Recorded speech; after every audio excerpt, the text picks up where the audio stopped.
Hello, everybody. This is my friend Dan. Him and I used to write music together, and he asked to be a part of the stream today because he was in the neighborhood. Not really, but that's what we're going to say, right? Yeah. Brought me coffee. So today is a Dan and Nick feedback stream extravaganza. Let's see what you guys have been working on. Oh, I should drag the music in, shouldn't I? If I knew Dan was here, I'd have fucking submitted. That's funny. Okay, February 6th. Can you read the chat from there, Dan? No. Does it show up on this side too? No. Oh, It's okay. only right here. See if I can. Do you have binoculars? I'll try to find some. Cloudy Parallels, can you do mine first? Are you leaving or something? Let's do theirs first. What's it called? Unless it has your name in it. I don't see it.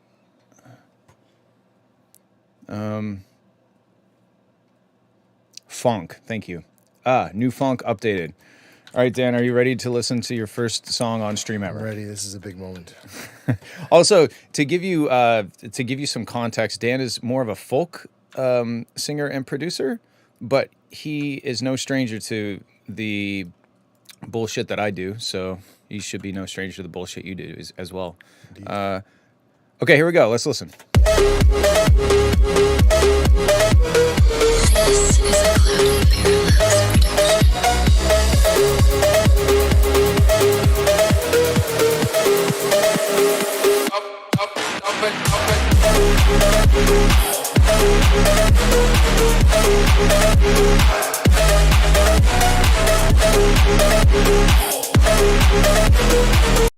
Okay, this is very loud, but I like the idea so far. It's a little crunchy when it gets into it.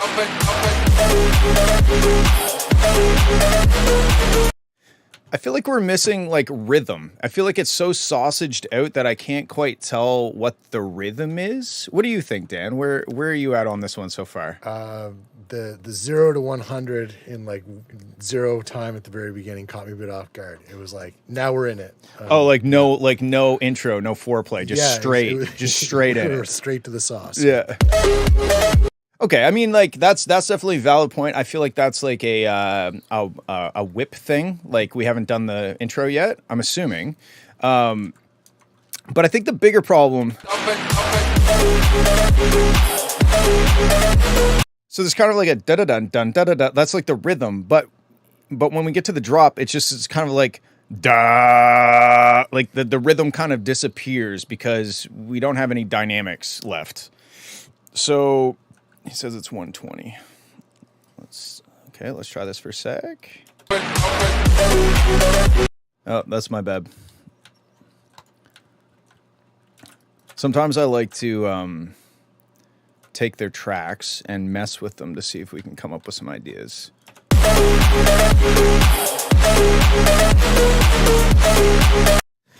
I don't really think I'm going to be able to do any sort of dynamics recovery here, but we're gonna try. So da da da da da da da. This is not a widely accepted method of adding dynamics into a song, but although you can kind of start to hear like even just this. Maybe not this part. I think it just needs more dynamics. I think you need to unsausage it a little bit so that we can get the rhythm back into the drop.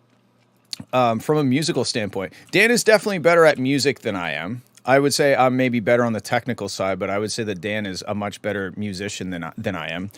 So how do you feel about the chord progression in this song? The chord. Yeah, I mean, I want to get more into this and see where it goes. Okay, let's see where it goes. I'll Maybe reserve there's judgment. maybe there's a beautiful chord progression coming.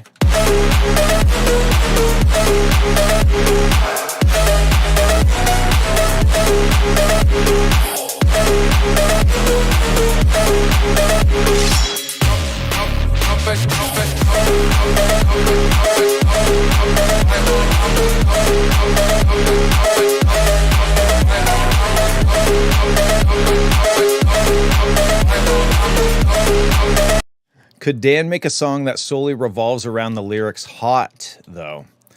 I don't think anybody really can successfully anyway. Yeah, I think this is a cool funk song. I like what it's doing, but I just think if you unsausaged it a bit, I think that's what I think of it so far. Do you have any other thoughts, Dan, besides that? For some reason, I'm picturing you could arrange this in a way that if you made a verse that was a bit more like subdued and you had like an ethereal kind of girl voice over the top, you could then transition that into this being like a slamming chorus. Yeah. I think that's a good idea. Yeah, so that would also give you some contrast because, like Dan said at the very start, it's just 100% all there. So yeah, with chords even. I think with chords, although I'm not sure what kind of chords you would use in a song like this. Does funk usually have chords in like the breakdown sections, or is it just 808 cowbell playing those notes all the time? I feel like that's typically the way that funk artists do it. But I do think that that's a good point, that maybe try to address what I'm saying about the dynamics in the drop and then build out the structure of the song and try to figure out like a cool ethereal kind of breakdown, build up intro section so that we have some contrast. And it always hits harder when there's something to contrast it against. But yeah, that's cool. All right. Easy peasy. Let's move on. Let's put this to the top. I see a few people have submitted since I've started, and I will grab them. It's a good start, though. It is a good start. What about the producer tag? Okay, where was the producer tag? This is a Cloudy Parallels production. Was that the producer tag? Because everything is so loud that it sounded like a biblically accurate angel was whispering death threats in my ear.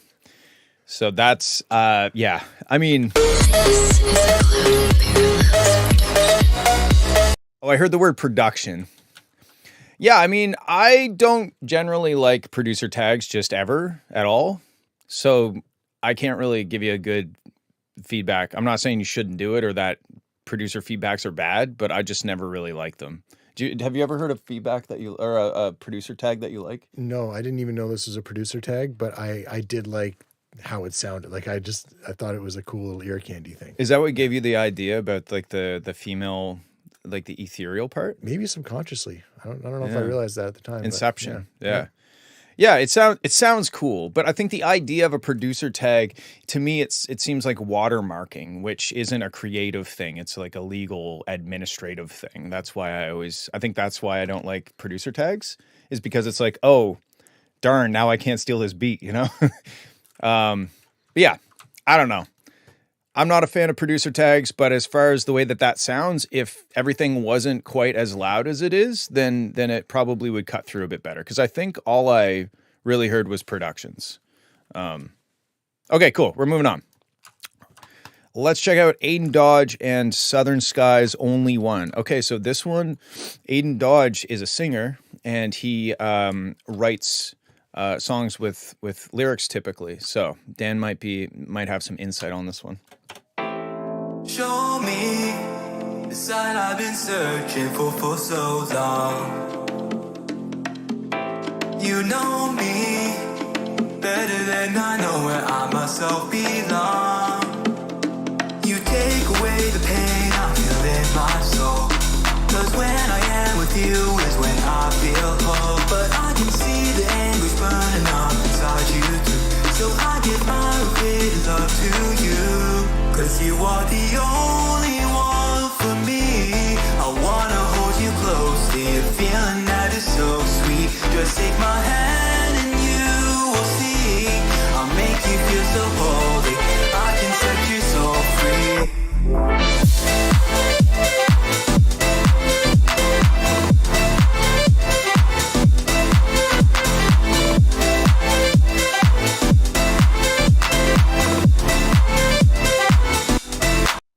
Okay, let's stop it here for a sec. Are you writing notes? Oh, yeah. I'm Holy writing notes. fuck. Dan's writing notes. I got a couple thoughts so far. The first one, well, actually the last one. I'll start from the back first for some reason. The kick drum is not great. The kick drum, I don't mind kind of the thump in the bottom end of it, but there's the whole transient of it has been rounded off, it sounds like. So I feel like you might be able to keep what's there if you add just something that has a bit more of a hit to it. Now, the second to last thing that I was thinking about was as you were building up to the drop, the synth thing or whatever, the cool melodic thing that's happening is just stepping all over your voice. I understand trying to like fade it in towards the drop, but the way that it's happening right now, it's just kind of like interfering with the vocal. It gets on top of the vocal. Stu says this stream has been running for years, and this is literally the first time a pen has ever been touched to paper. Yeah. I'm a stream of consciousness kind of guy. And what are you writing back there? I have some thoughts on the vocals, but I want to hear what Dan thinks about this. Okay, I've got 3 thoughts. First thought is when the song started. Can we pop back to that for a second? There's the kind of hand drum bongo. Show me. Oh yeah. Know me. Yeah, It's barely audible, but I think you must have taken a sample or something where it's meant to be a bit like it's not right on tempo. So there's some that it kind of swings on and off beat. And when it swings off, it's a little bit jarring. So I think if you were to take that sample, cut it up and move it around so it's a bit more like, on the BPM that this song is, it'll sound that extra 5% better. Yeah, I agree. It's a bit sloppy. The timing is a bit sloppy, which would work in some situations, but this track doesn't have that kind of like hip hop slop to it. Yeah. So it does kind of stick out like rhythmically, I guess. Yeah. Okay, what else? Second thought was kind of like what you were saying in the pre-chorus. I think if you popped some kind of filter, like a high pass filter on the pre-chorus, you can get a better build. Like it was kind of like you're into it. You know what I mean? Okay, yeah. So let's just listen. Kind of like, Because he's already got like the full sub bass there Yeah, already. exactly. Before the drop hits. Yeah, as soon as you get into the pre-chorus, just like filter on, boom, and then it just slowly comes up over time. Yeah, I think that's a good idea.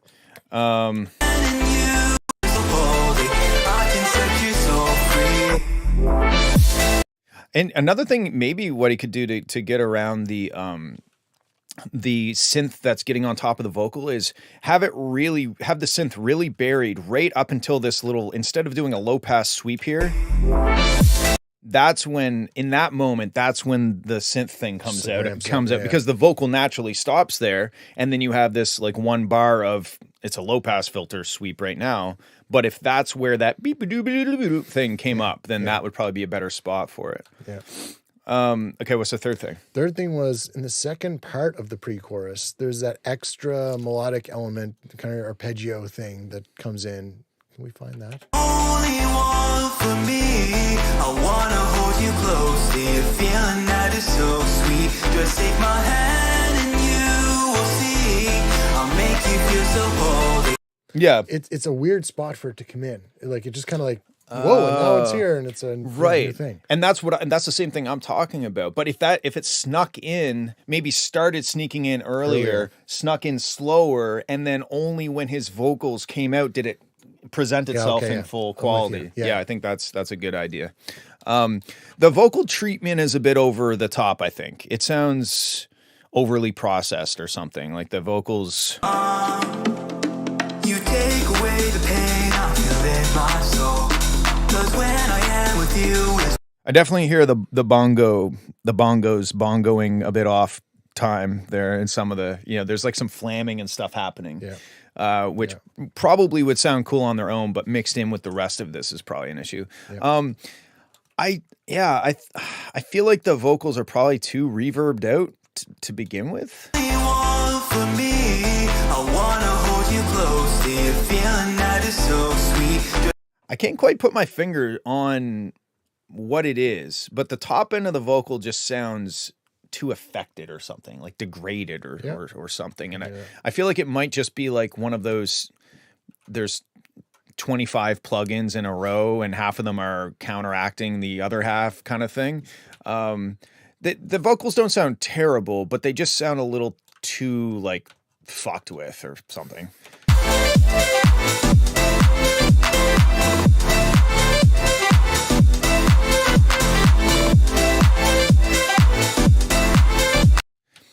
And then in the drop, again, the kick, the side chain is so deep. So when the, like, basically half of the drop, because the side chain is like down and then it comes up for an 8th note and then goes back down again. So for half of the drop, we kind of just have the like low end of the kick drum. You can almost just see it. Like this is a thump of a kick drum. So that's half of your drop is that. So I'd probably go a little easier on the side chain and bring a little bit more brightness to the kick drum so that half of the drop isn't just the thump of a kick drum. Okay, let's keep going.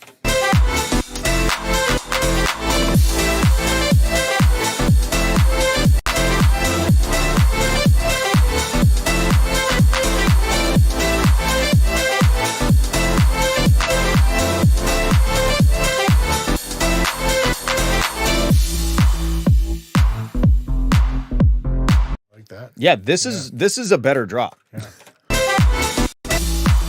Okay, let's try this. Also, I should have told you, Dan, when the music is playing, our microphones are muted. Okay. Yeah. Good to know. Okay, what is the tempo on this? Like, is it 128? Are we gonna take a wild stab in the dark? Take away the pain, I feel in my soul. 126, yeah. Let's try 125? 126. I don't know, I think Aiden's in the chat. Okay, I think it's 126. So let's try dropping that instead of what's actually there was the start of this. Yeah, that's Where's the down? Okay, here we go. This is probably this is almost certainly way better. And you will see, I'll make you feel so holy. I can set you so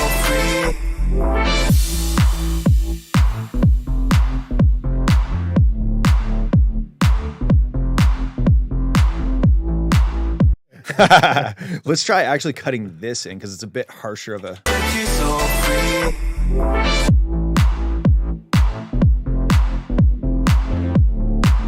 So obviously you'd have to massage that and change it, but I think this is a more impactful and interesting transition into a drop than what you had there, which again goes to your point of like, we already had the sub bass. We already had we were 90% of the way there. So when we went from 90 to 100%, it wasn't really that big of a change. Yep. Set you so free. I think it's just this low pass sweep that's killing us. I wonder, Set you so free, so free. like, Set you so free, free, free.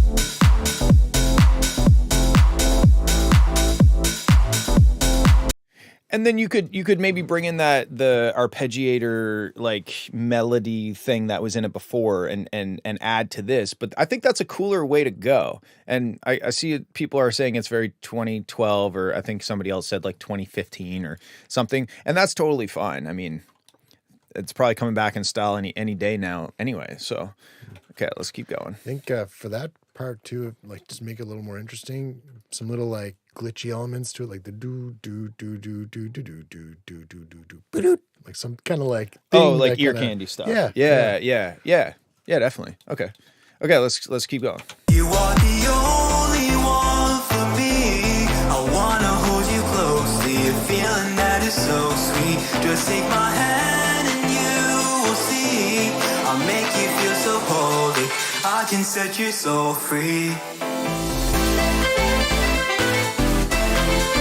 Switch.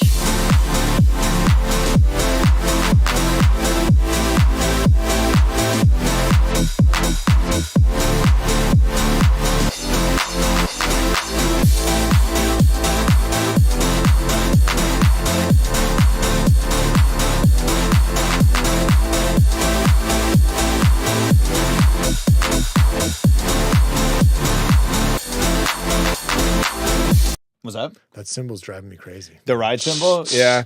I feel like Aiden was going for like the old school kind of 90s New York house music vibe, right? Okay. And I definitely feel that influence, but at the same time, it has to be kind of brought into the modern day. And I do agree that symbol, it does kind of get a bit abrasive on the ears after a while.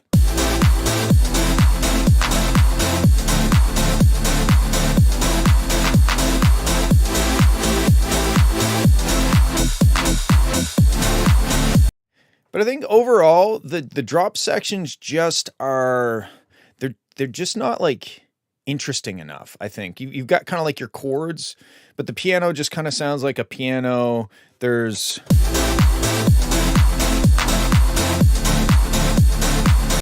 just kind of a super saw synth pad chord thing going with the side chain. There's I think the reason why this sounds cooler to me anyway is because there's like an interesting change.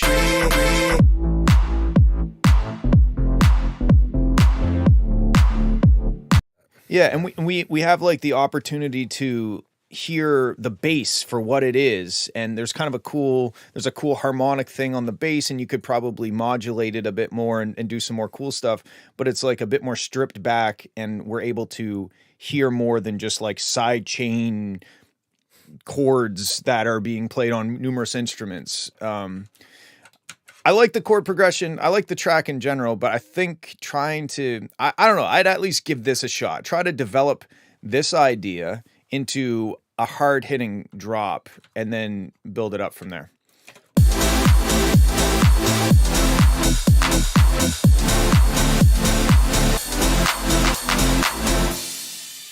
Any other thoughts, Dan? I like that song. Yeah. I think the song is good. I think the production could be a bit better, but I think the song is a good song. I'm just grabbing these other tracks. These two. There we go. All right. Also, I think your vocals, again, sometimes I'm like, you got to thin your vocals out. And then sometimes I'm like, oh, you thinned your vocals out too much. Set you so free. I think it's the reverb, though. I think the reverb is what's really making me feel like the vocals need to be thinned out.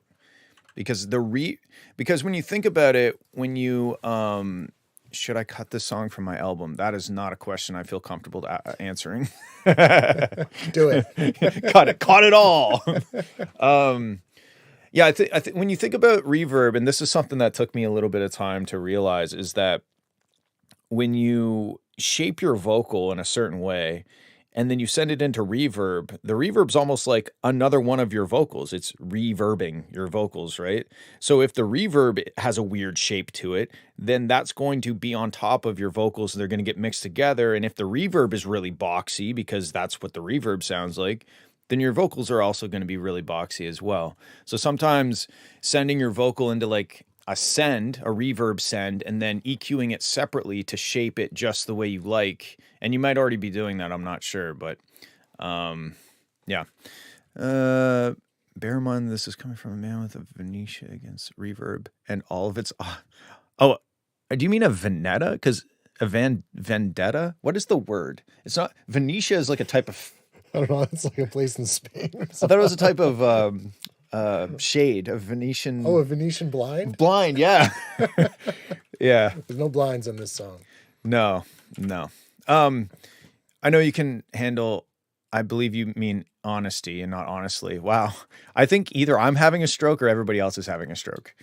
But yeah, I was just going to try one last thing on your vocal here where we have a little section of it that's by itself. Let's see... Set you so free. Set you so free. Set you so free. Set you so free. Set you so free. Set you so free. I don't know. I don't think it's an EQ thing. I think I'm using Omnivox for my reverb. I don't know what that is or how to use it. But I think maybe just try drying the vocal out, see what it sounds like. Okay, cool. Try those things. Maybe they're good ideas, maybe not. Wow, this one is very short. He's trying a new thing. Oh my 30-second songs. There's a mindless self-indulgent song with a line that says, "A 2-minute song is just 1 minute and 59 seconds too goddamn long." Okay, here we go.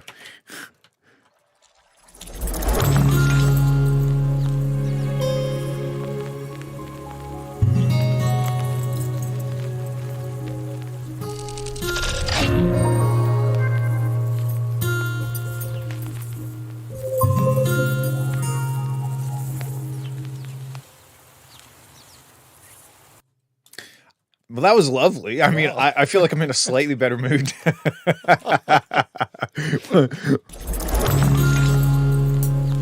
wonder what the tempo is, because I just want to put like a hip hop beat on it.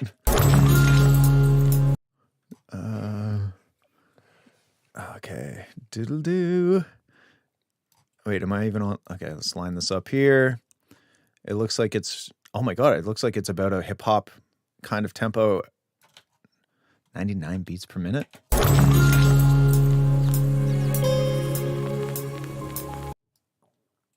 $96.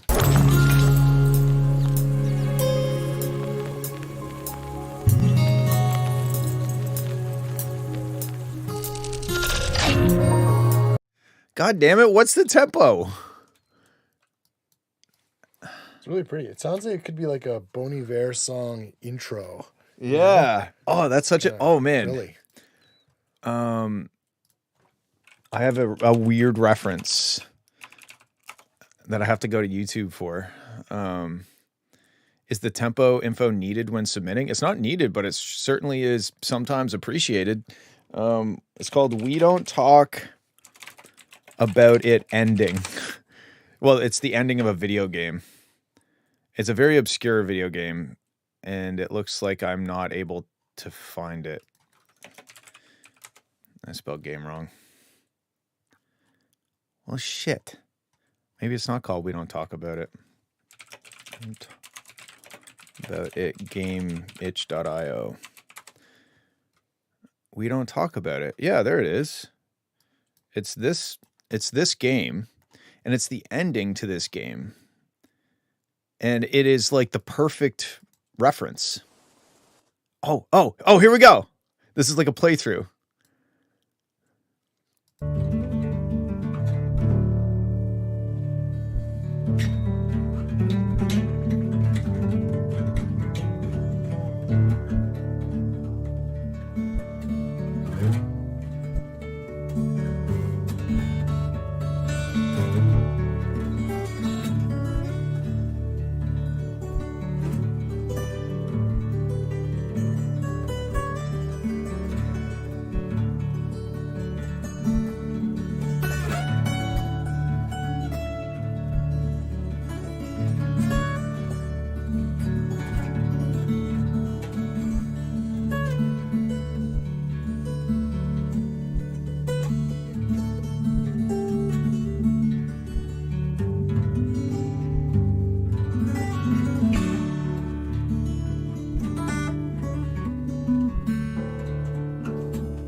So anyway, that's a good reference. I think it's great. I want to put a hip hop beat on it, but I don't know what the tempo is. Do you have any suggestions from a guitar player point of view? I have none. That sounds awesome.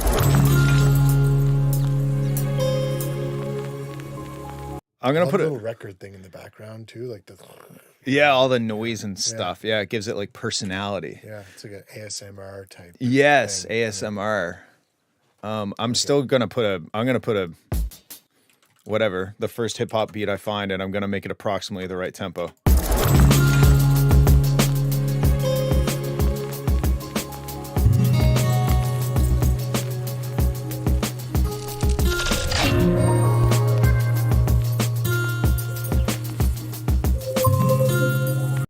Anyway, you get the idea.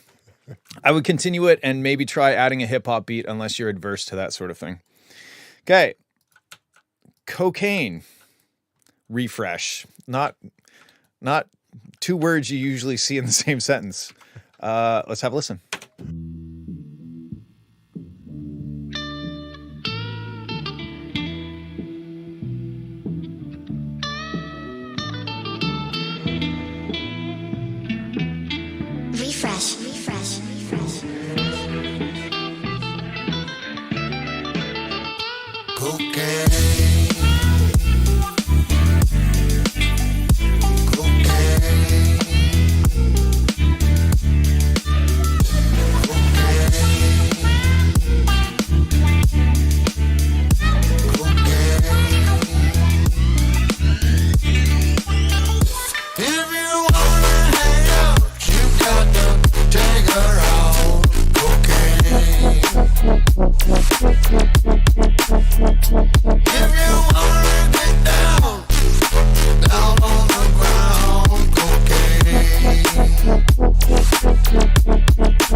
Okay, this is actually pretty dope. It's pretty sick, right? It's awesome. I have a couple thoughts. One is the drums are weird in this intro part. Specifically the snare drum. It seems to be too small and the side chain is reacting to it as if it's too large, and we get this, you can see this like suck of energy that goes away. So, I don't know. I'd maybe not go, try to not go as hard until you get to the dubstep part, you know? Like maybe you don't need any side chaining at all. And maybe the kick and snare don't need to be that aggressive and the bass doesn't need to be that aggressive. It could be treated a bit more like a build up, because once it gets into it, it's like fucking, I don't think I really have many thoughts on it.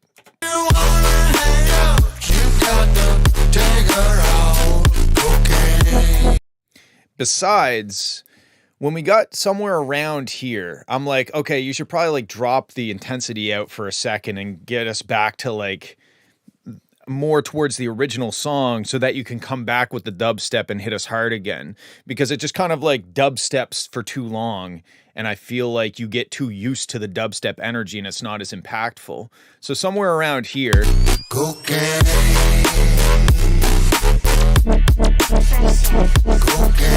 you could have like a mini breakdown that might only be this long. So maybe when he says cocaine, it like echoes out, and then there's like a band pass or low pass or something, or high pass, some sort of degradation in quality to build us back up so that by the time we hit here,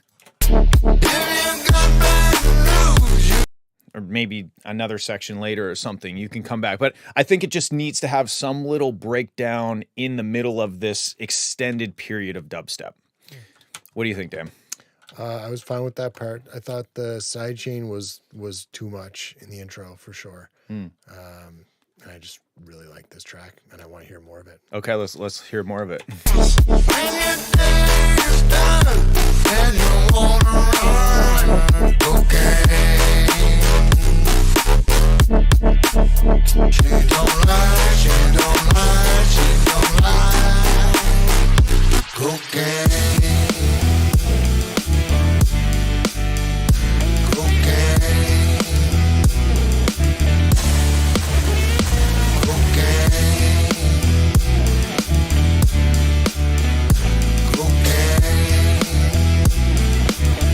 Heater. Oh, sorry, yeah. I'll turn back on. It is cold in here. That wub, the wub wub is like, oh ooh, yeah, yeah. The sound design is good. The side channel on the intro is a last minute decision. Okay, well, I disagree with your last minute decision, but I understand that it was a last minute decision. Middle section side chain too deep. Oh, like where we're at right here.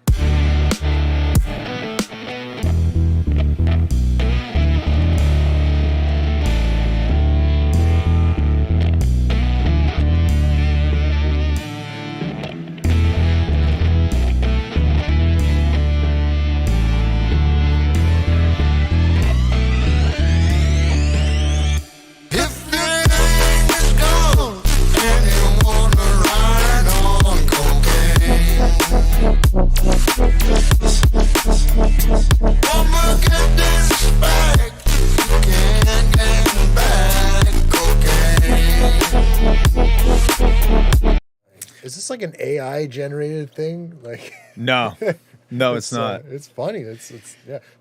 When round 57 in there, can we go to that part? Yeah.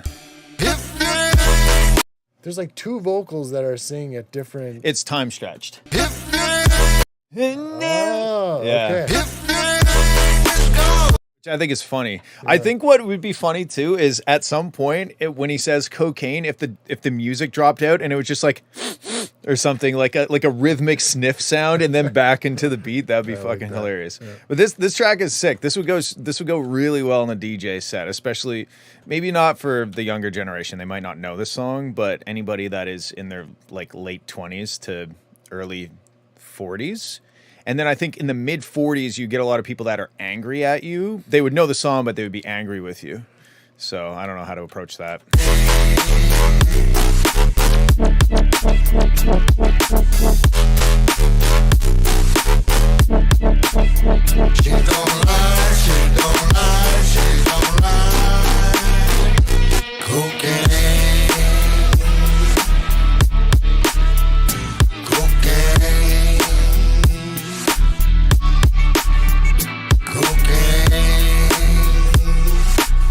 And I could even hear like the rhythmic sniffing thing. You could probably use that as like a hi-hat rhythm throughout the track as well.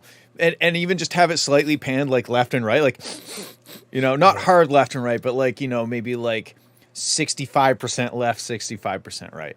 I don't know. I think it's a dope track. Straighten out the non-drop sections and maybe somewhere in the middle of the first drop, give us a little reprieve. Is that what you would call it? Reprieve. Reprieve? Yeah. A little break. Yeah, reprieve. A little break so we can remember how good we have it. Sometimes you don't realize what you got till it's gone. So pave paradise and put up a parking lot. All right, this one is, wow, another remix. Gangnam Style. Oh, God. My friend Jared is a guitar player. We recorded him. Got those.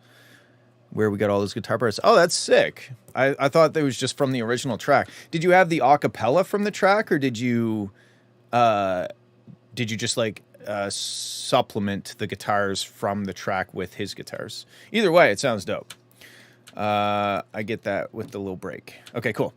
Okay, let's check out Gangnam Style Remix. Done dealing with second drop. Tried to mix with 7 luffs and ended up with this result. Well, I mean, you have a lot of headroom. But here we go. Oh, is that... Sorry, he asked to put it later. Okay, I don't know if he's here. I'll put it later. I put it in an arbitrarily later spot. Okay, this one's called I Just... And then in parentheses, want to know.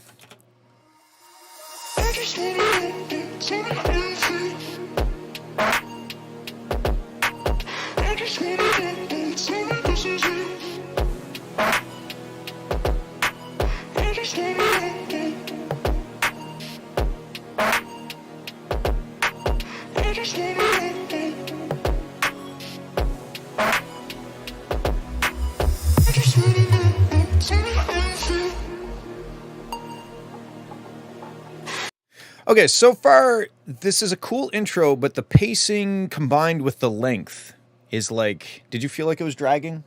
No, that was okay. Really? Yeah. I guess maybe I'm just... I think it's like the vibe of the song. Maybe I can handle that a little more. Yeah, maybe just like a shaker or like... I don't know. I think halfway through, did we get anything new here? I don't know. Maybe I'm just a dopamine addict.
What are you using to make that bass sound? Because I have an idea. Once it gets in the drop, I'm with you. I'm on board. I do think that you could maintain the vibe and the tension, but you could probably maybe get us there a bit more effectively in the intro section. I did feel like it was just starting to drag a bit too much. Could you cut that in half? You could cut like I don't know that it needs to have this section, because it is exactly the same as this section. Nothing has changed, or at least if something's changed, it wasn't enough for me to tell the difference. So right off the bat,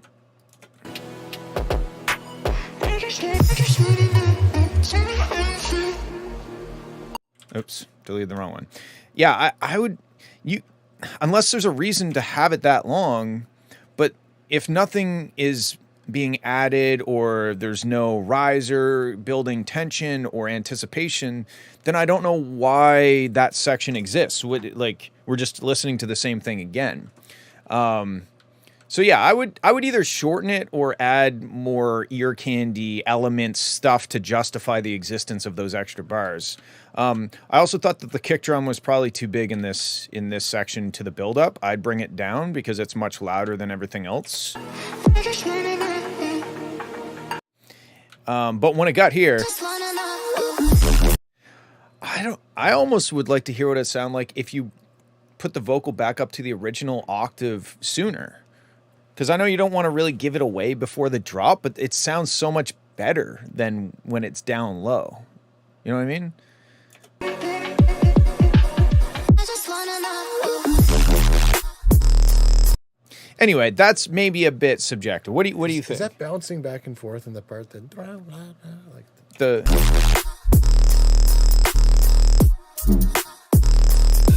it's wide, but it's not going side to side. Okay. It sounds really good. I like it. So Whatever it's doing. my idea for this halfway through the drop is to take whatever patch you're using in the synth, if it's a serum patch or whatever you're using to make that sound, clone the synth so you have two of the same patches, and then just fuck with one. Because you could do it all in one patch with macros and automation, but halfway through, say you were using like an oscillator to FM modulate another oscillator, and that's what's giving us some of the interesting harmonics. Well, maybe you change the waveform of that oscillator, or you put it up an octave, or you put it up 7 semitones or something. It's still going to sound like the same synth, but now it's going to have a variation. It's going to be kind of like a column response, where the first part of the drop has this. And then maybe the second part of the drop, I'm just trying to, I don't know if this is going to work or not, but make this unique and see what that sounds like.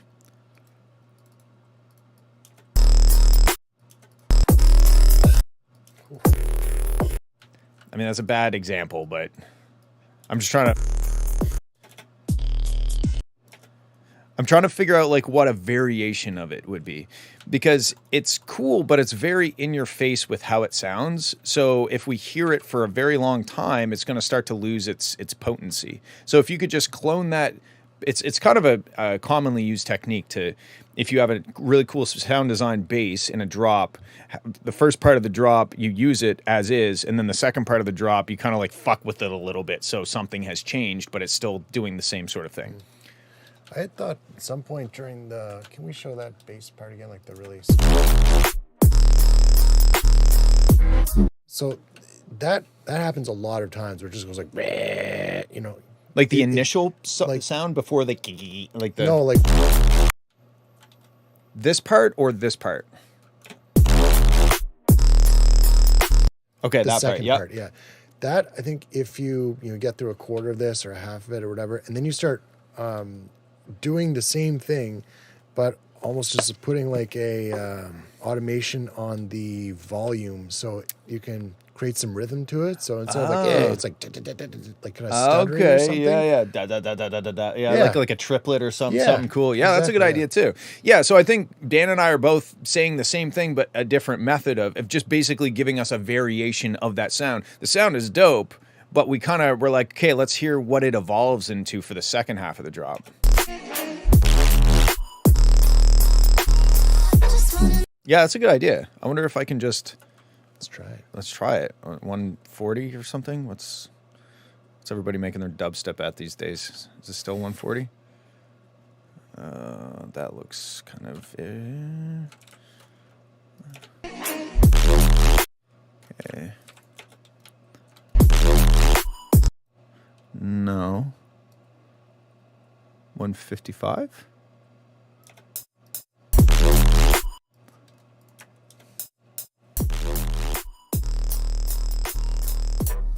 It's close. Slower than 140. So 158?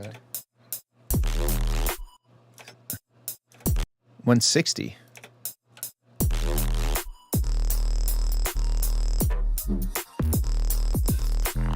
$160. Okay. So let's try Dan's idea of the volume, because that's much easier than, well, I can just do it here. I want to try the triplet. So if I go here and do, yeah.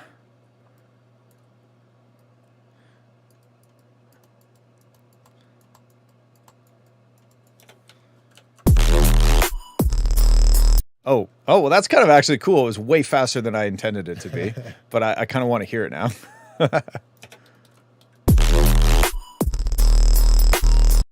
Okay, so now let's try what I actually meant to do, which was half of that, I think.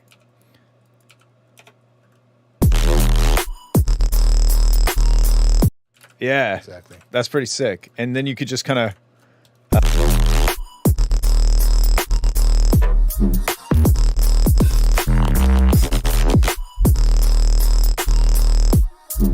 I didn't quite catch up in time, but yeah. I think that's a great idea, actually. That sounds pretty dope. And obviously, if you can do it in the synth as opposed to me doing it in the master, then that's going to work a lot better. Okay, let's continue on.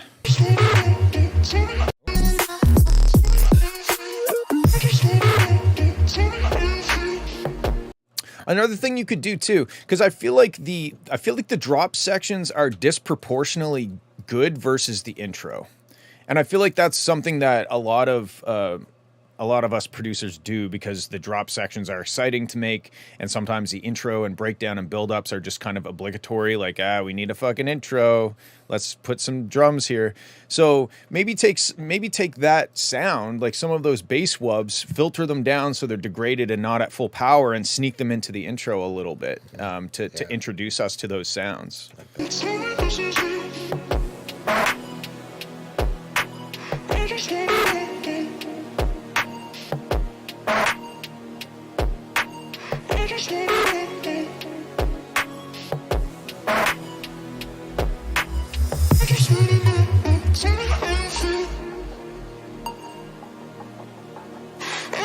Hello, Kadia. Welcome. Yeah, again, like I think this is basically just a copy paste of the intro. Rumors of your demise. I'm very glad to hear that those are just rumors. I was gonna have to send out a search party. Oh, that's my bad. Yeah, so I think that this breakdown is basically a copy paste of the intro, and I think that it's just not doing the rest of the song justice. So you gotta maybe work more so on the non-drop sections, because you definitely got the drop sections down pretty good. Yeah, you can submit it.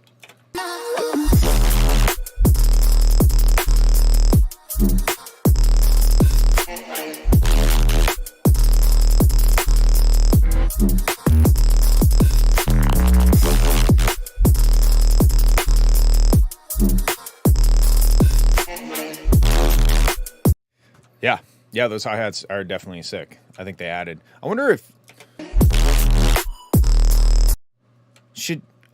bringing those trap hats in halfway through the first drop would be a good move. Yeah. You got to kind of weigh, like, oh, do I want to save it for the second drop sort of thing? But maybe there's something else you could do to the second drop that brings it up a notch. Okay, let's listen to the last bit. I just wanna know, tell me how you feel. Tell me how you feel.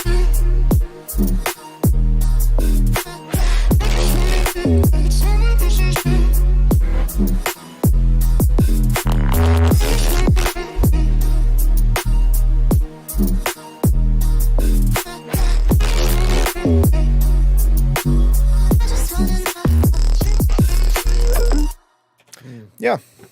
Sick. Something that was kind of cool there at the end. It almost got like that ha or ha ha, and a bit of like a chant. Oh, on the downbeats? Yeah, like you could like lean into that even more. I think it was cool. We're towards the end of the... Yeah, it was like the last probably 10, 15.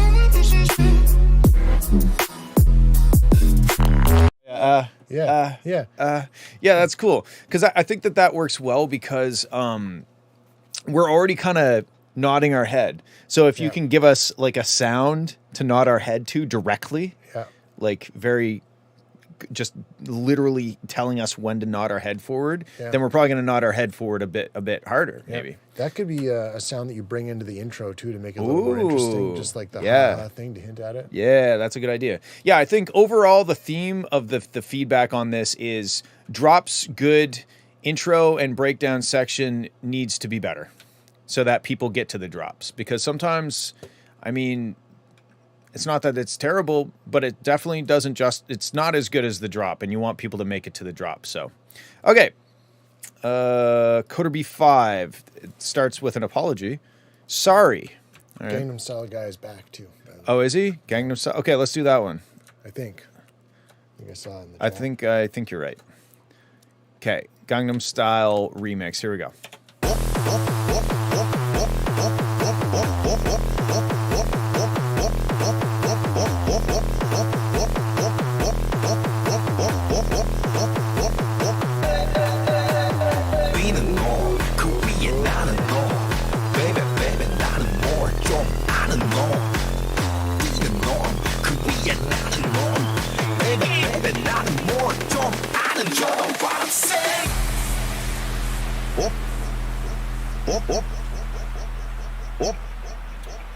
오빤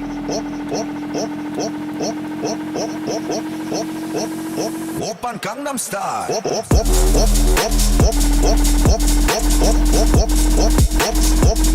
오빤 강남스타일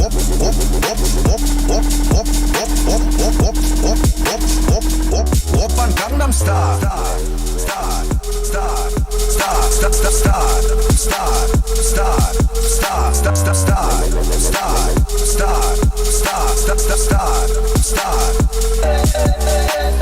뛰는 놈, 그 위에 나는 놈 Baby baby 나는 뭘 좀 아는 놈 뛰는 놈, 그 위에 나는 놈 Baby baby 나는 뭘 좀 아는 놈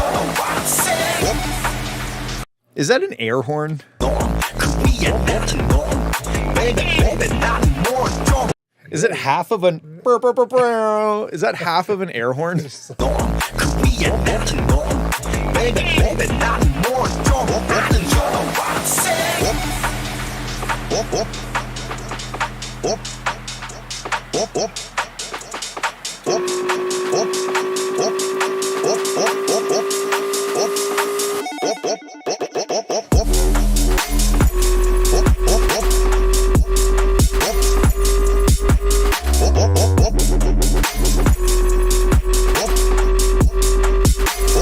오빤 강남스타일 스타일 스타일 스타일 스타일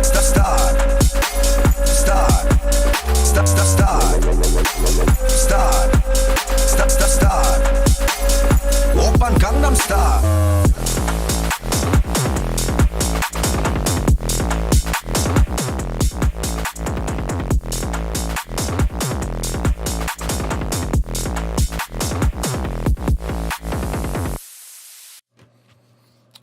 What do you think? Well, the first thing I thought was the vocal. Like, the thing that makes Gangnam Style kind of cool is he's got like there's a bit of a swing to it. It's like open Gangnam Style. It's kind of what's that word? I can't remember the word, but anyway, you got the vocal like on the downbeat instead of the On the upbeat or on the offbeat? offbeat, yeah. And it kind of kills the groove a little bit, I felt. Well, I think that so I know it's you mean there? Or do you which part? Because he uses pick the last one, but like there's like 4 or 5 instances of this where it's like open game. Oh yeah. So when it was the last part when I thought this feels a bit arbitrarily placed. Yeah, that might have been why. Yeah, okay. Yeah, that so I like the downbeat ones. It's definitely different than the original, but I think the downbeat one in the first drop here. You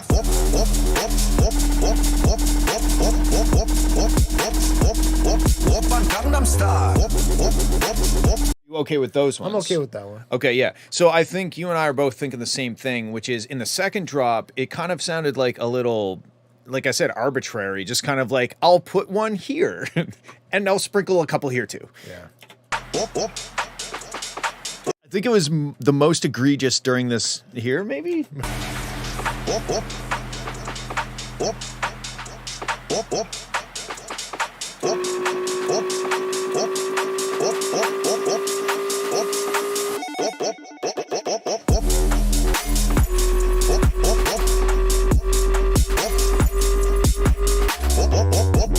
Yeah. It's definitely I think it's the second drop where the vocal chops kind of just they lose. Like I feel like before I was like, okay, I get it. I know when to nod my head, and now I'm just kind of like I'm almost gonna throw my neck out trying to hit each whoop, you know? It does feel quite a bit different than last week, for a change, and ended up with it. Last week. Was this submitted last week and he revised it? Okay. Yeah. Last week, I can't quite remember what exactly is very different about it, but I feel like there's quite a few differences. I do think that mix wise, this is closer than last week, but mastering, I mean, there's like so much headroom, and this is not the type of track that really needs headroom. You know, it's kind of the track that should be a bit sausaged out. But for me, I think that last drop, the placement of the vocals is the biggest concern. What about the anti-drop at the very beginning, where like you really want to like feel that drop after the? Right here. Oppan Gangnam Style. It was super early. It just kind of like you like. Being on Korean 나는 It was Earlier. I don't know. Maybe it wasn't.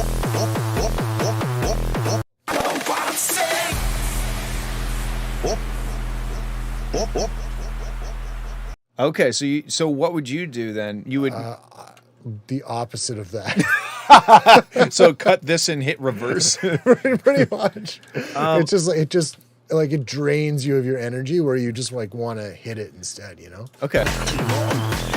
Okay, let's figure out the tempo, because I think maybe the solution is to just cut forward to that. Yeah, I think so too. To like that sort of thing. I guess.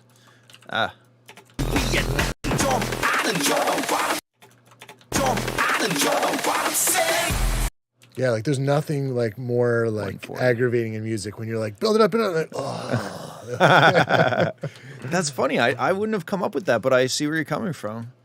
Okay, so it's 140, so this should be here. So let's see what it sounds like if we...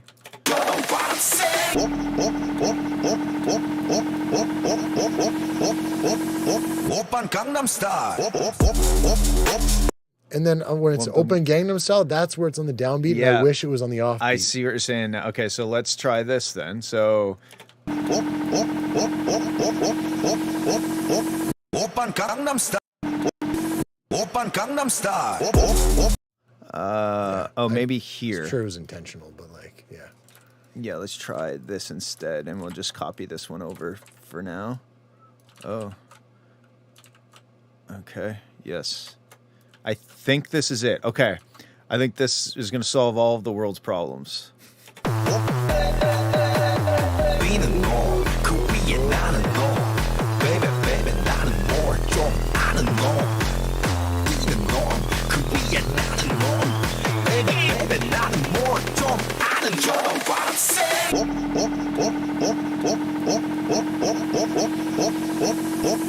Oppan Gangnam Style. Yeah, I agree. That's better. And just to really complete the package, we'll just put like a, I don't know. I do think that is kind of objectively better. Sure. Aim and break. Oh, that might. Okay, let's try this.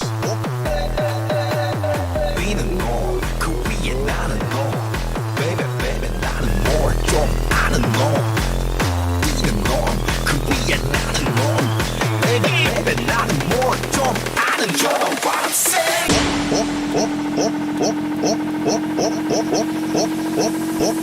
Oppan Gangnam Style.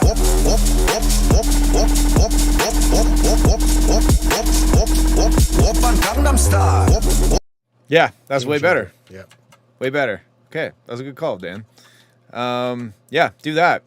And then I don't know what you're doing with the master, but it's got to go harder. I mean, I'm getting easily, without doing anything, getting 3-4 decibels of loudness out of it with zero consequence. So if you have the ability to mix and you know, hit the master harder with the mixing, then you could probably get another 6 dB out of this, and that's kind of what it needs for this style of music. I also kind of wonder what it would sound like if Oppan Gangnam Style.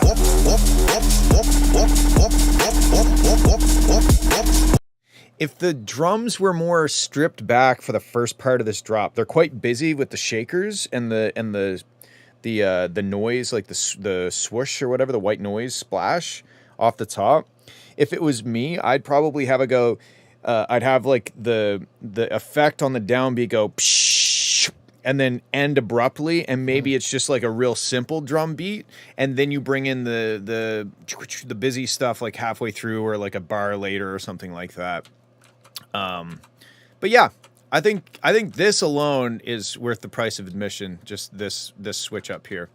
Because it's cool to fuck with the rhythm and stuff, but on something that's, you know, I hate to say as like classic as Gangnam Style, because that's really depressing to say, but something like that, people expect, if you want people to like sing along with it and be on board with it, you kind of have to adhere a little bit more to the rhythm of the original song. So too. Yep. Okay, cool. Let's move on. Now we're going to do Coder B5 Sorry, the apology song. What was that? It's too late to say sorry, but there's another one. Isn't it like it's like the Nickelback band that's not Nickelback, and they sing a song called I'm sorry I'm bad. I'm sorry I'm bad. Oh yeah. And all the things I said to you. Yeah. It's like not Stained. Anyway, whatever. Yeah, I know what you're talking about. Yeah. Okay, let's listen. I'm sorry that I hurt you, wasn't faithful. I wish I could turn back the times that I deserted you. I adored you. I was such a fool, yeah. Such a fool,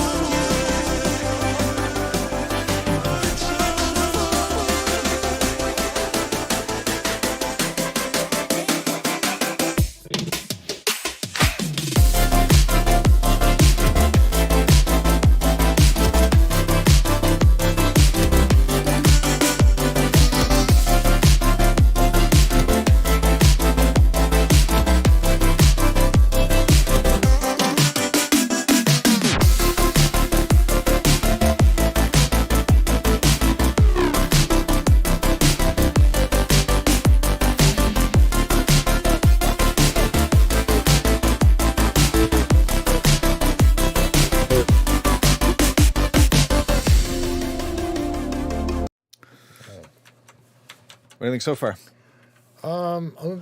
I like the things that are happening, but I'm a bit confused by the arrangement. Like, to me, it feels like we've got a cool idea with the vocal thing at the very beginning, Yeah.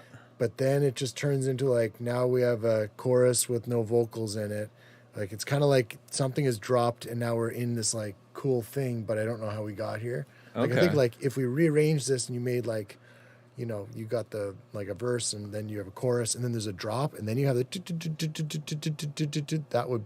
that'd be cool. I like, it makes me feel like Zed, you know, like Zed's kind of drops. Yeah. That's the feeling I get. But yeah. Okay, so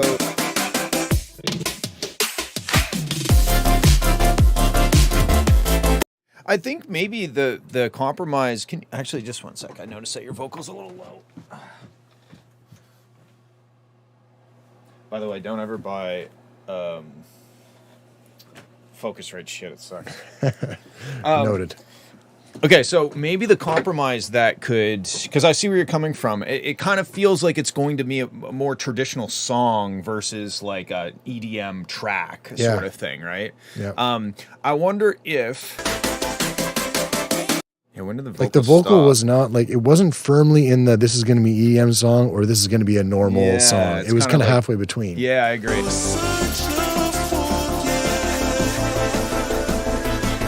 I wonder if the vocal could, one of the lines, like the I'm sorry line or something, could that be used in the drop? Maybe not super repetitively, but. Yeah, I'm sorry. Like at the.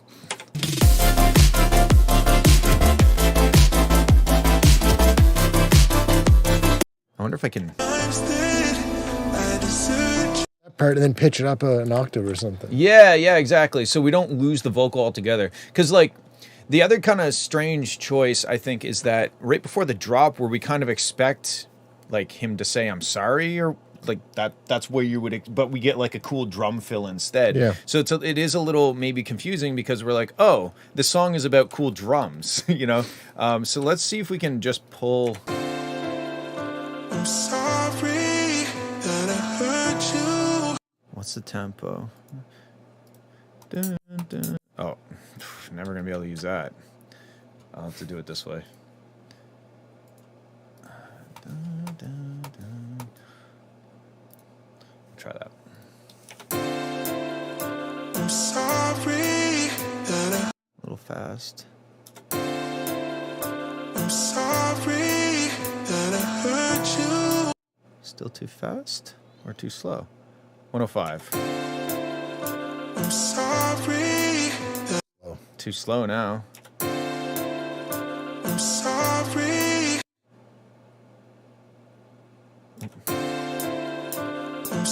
I can't find it. It's I think somewhere you're like around 106 or 107, isn't it? I'm sorry that I hurt you. It's faster than It's that. like 108, 109.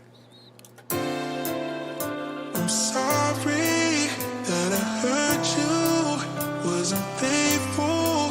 I wish I could turn back the times then. No, Maybe it's it was 110. 110. Maybe I just had the.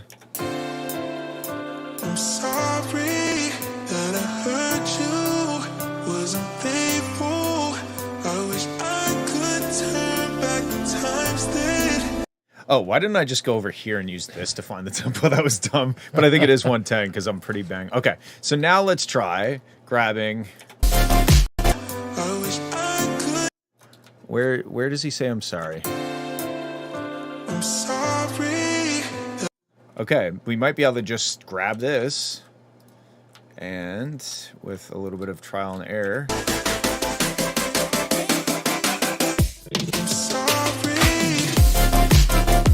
That's cool. Yeah, I mean, the piano part isn't playing the right chord, but the idea is there. I would at least put it there, and then let's see what happens if we also, and like Dan had an idea of putting it up an octave, so we'll try that.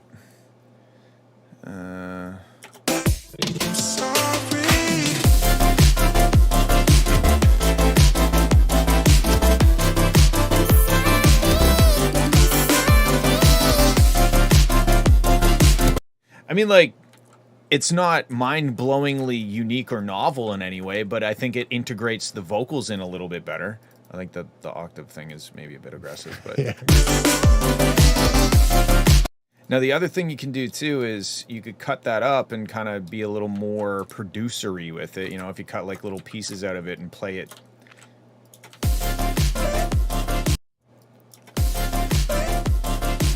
All right, we're in triplets. Funny enough, I was actually still in triplets. There we go.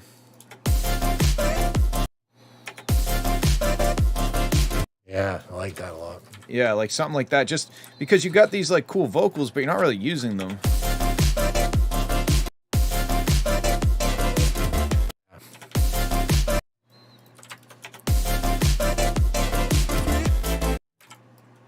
Ah. Oh, that's why. I'm turning both down at the same time. FL things. And then we turn this back up.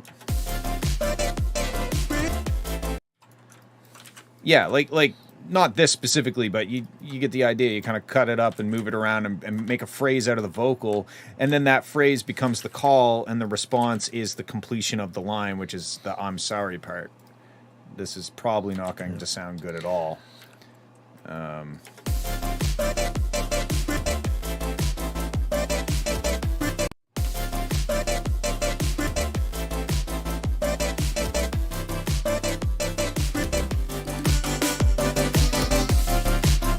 Oh, there was a little cut-up vocal in it. So Yeah, I okay. think they had the right idea, good but concept, I yeah. think using it as a more integral part of the song is probably the move. Yeah. There's something else I was thinking when I was listening to this too, because I find this part is quite long in this way.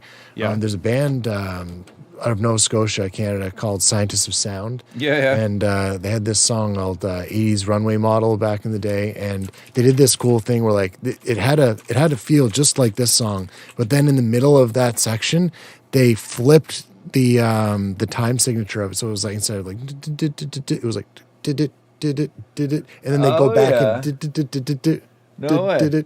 and yeah.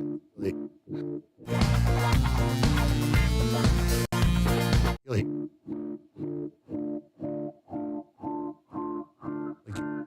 Some, it's like, oh, we're now.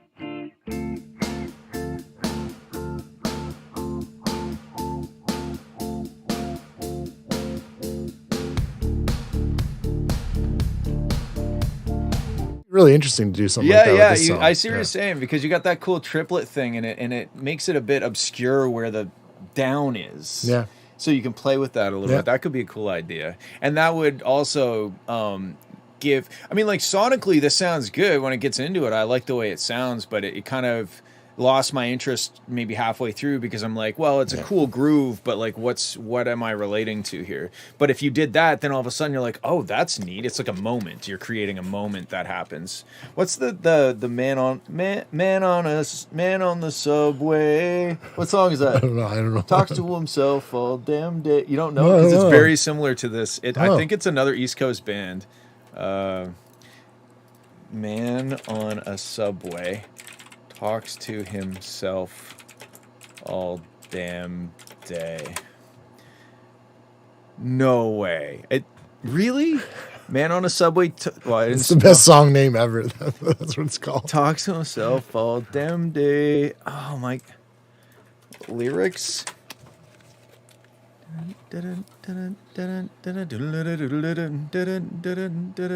It's Slow Coast.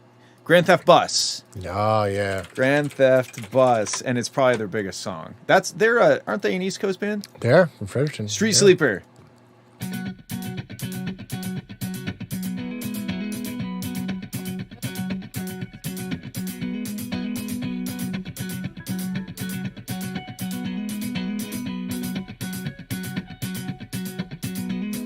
Man on a subway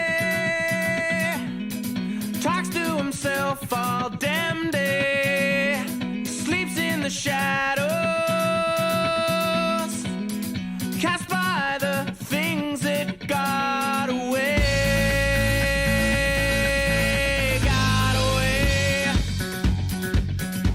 Yeah. Funny. Brad Perry from this band produced my first album. No way. Yeah. Yeah. Fucking small world, eh? Okay, let's keep going. I think we listened to.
You know what I think it is? I think that there's just not enough words. Yeah. There's too many words to be like an EDM song, you know, but there's kind of not enough words to fill the rest of the song out. Yeah. There's a lot of chorus, just like. Yeah. And that's a tough one. I do think that this is his vocals, so I mean, maybe it's not. Maybe he could write more. Although sometimes once you write something and then sit with it for a while, it's really hard to expand on it. Oh wow! Bring the Really nice vocal though. Like his voice. Like Yeah, you no, should sing more. Exactly, yeah. It's specifically on this song. Yeah. In the drop B sections, you could bring the "I'm sorry" vocal back in. Yeah, I mean, you might be able to use what's here and fill out the rest of the song, but I do think that the vocal. I think both of us want the vocal to be in the song more, and the vocal chop is not going to save it, but it could be an addition. I don't know. It's a tough one because the track sounds great, but it's just like I just want more vocals in it. I think. Yeah, needs more cowbell. More cowbell, so it can be a funk song. All right, let's move on. Nephgenizer, chamber number. Wow, look at the number 4 from Hysteria album 2009 remastered 2026. Holy smokes, Nephgenizer. That is- Sounds like a plug-in. Nephgenizer. Yeah, it adds more neph. Yeah, you need it. Yeah.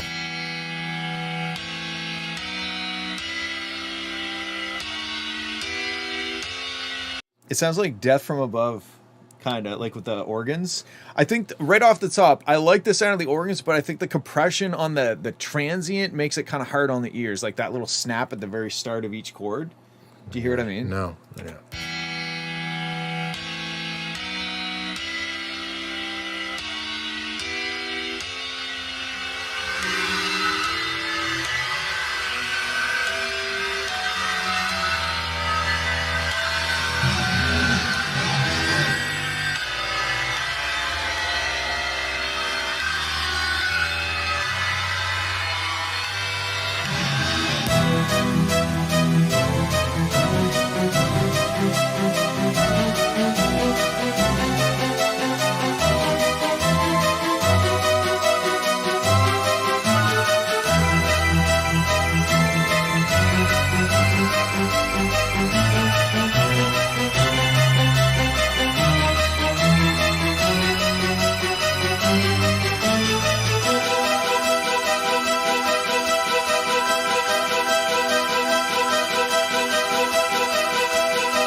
Wow, what are the lyrics for that part?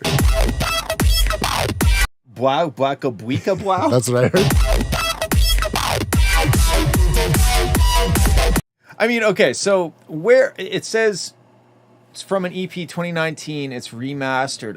Is the project still available, or are you just trying to remaster it? Because like there's no real sub bass happening. You know, I'm not hearing any note being played on a bass, and that's kind of a big problem in this because there's so much bright energy and like a high end, high mids. There's a lot of harshness that might be okay if it was balanced out with like a nice deep sub bass to kind of fill it out. But if you listen to, let's just say here,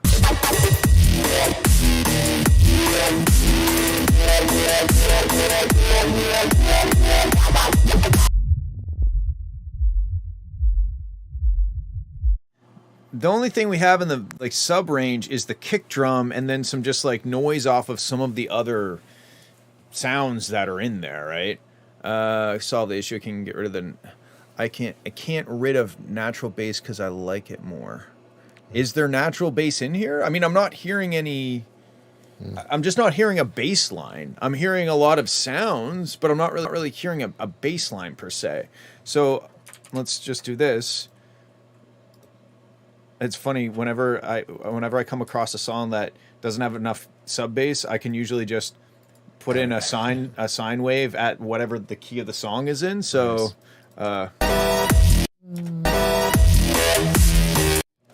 Hey, is it? oh, of course, it's not going to work.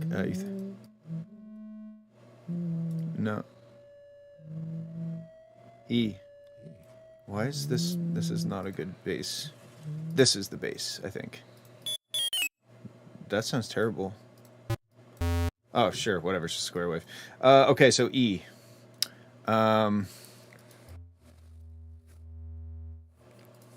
roll. Wow. Here we are. Yes, we found it. There's the bass. Okay, so now I'll just play a sustained E. Let's...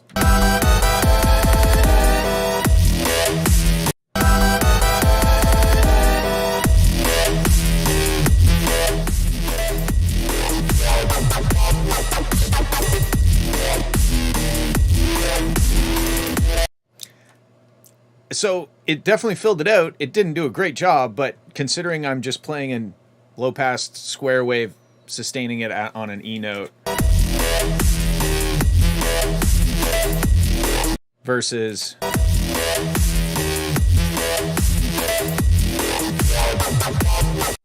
so I think the problem is that it needs a sub bass of some sort. I did find, I mean, I like, what's that? There's a term for that thing where if you, it sounds like the tone is going up and down at the same time. Yeah, I don't know what it's called, but I know what It's you like an mean. Yeah. effect. I kind of felt like that was happening during this, it was The whole time, it just kept going. almost impressive how it just kept going. I looked to Dan while it was playing. I was like, I didn't know there were that many keys. Which is cool, but it did get a little harsh on my ears at a certain point. I had to kind of turn the volume down. And then when it got to this section, I kind of thought, is this the drop?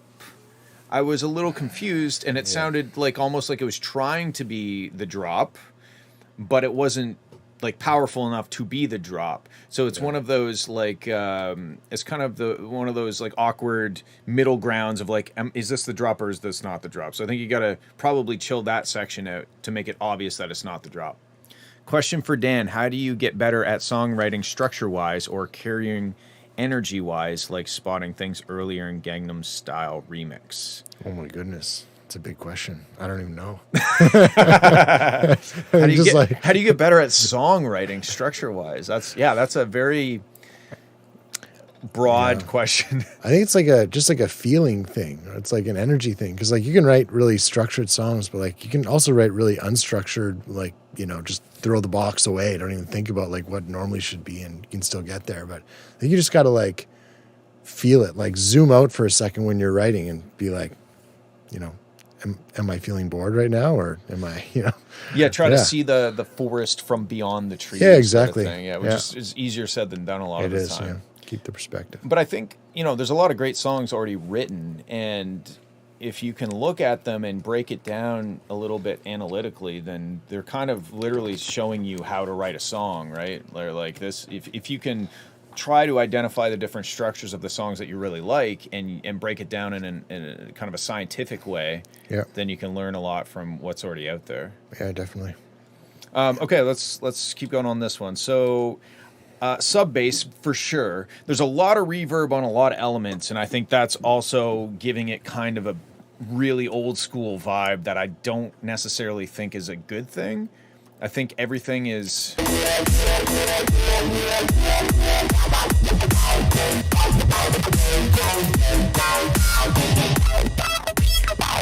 like, this part was the coolest part to me, and I think it's probably not a coincidence that it's also the driest part, you know, without the reverb. I kind of feel like it's just been carpet bombed with reverb on most of the elements that are on there. Yeah. So drying things out would probably go a long way, or using reverb more in an intentional way, where maybe only certain sounds have reverb on it.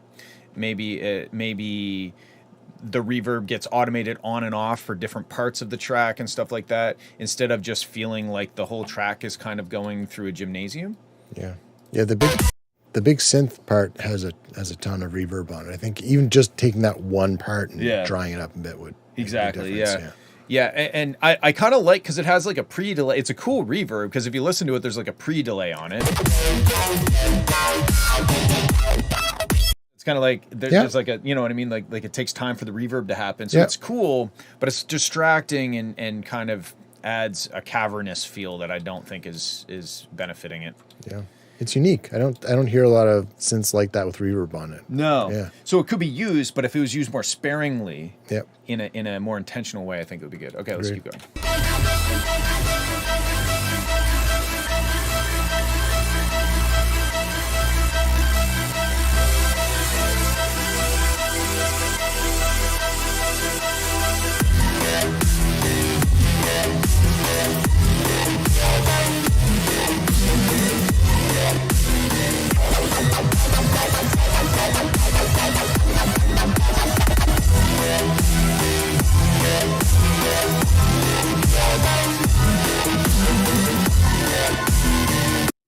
So like right in this moment, there's kind of a lot going on. There's a lot of reverb, and then the drums are just, they almost sound like they're underneath everything. So this is another kind of situation like back where I was saying, is this the drop or not? Because there's drums that sound like they're trying to be like drop drums, but they're mixed in a way that would imply that they're not. I don't know if that's really useful to you. Let's keep going.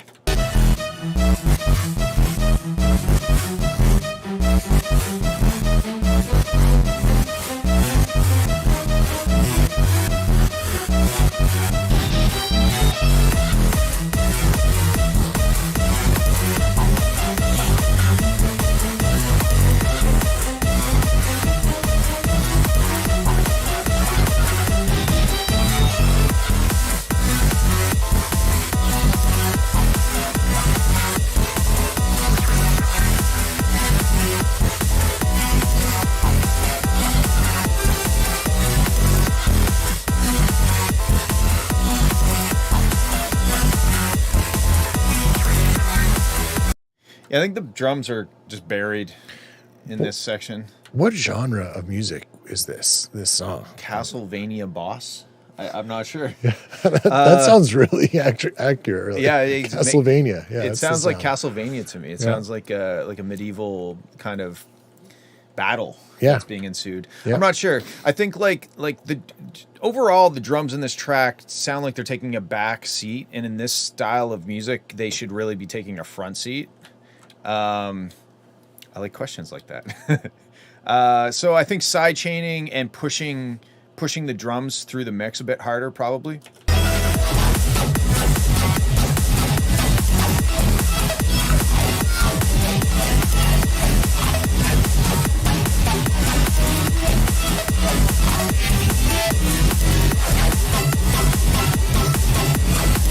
And I think the reverb's really doing you dirty in this section because it kind of just sounds like noise. Yeah, agreed.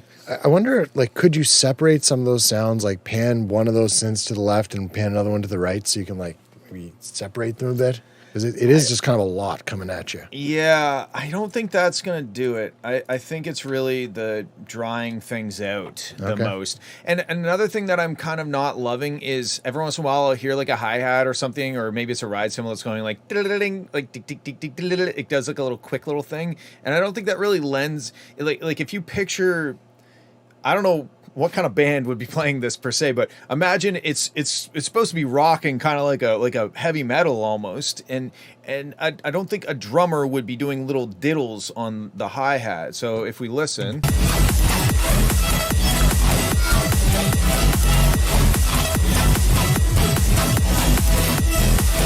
it kind of goes against the monster stomping through the swamp or something, you know, like it's very da da da da da da, and the little it's kind of like almost too cute or something. Yeah, you know. But yeah, like I think like a hammer hitting metal sound instead. Yeah, Slipknot snare. Yeah, that would be cool. Castle step, that's a good genre actually. Anyway, I think the biggest takeaway on this is sort out your sub bass, dry out a lot of the reverb, and push the drums through the mix more.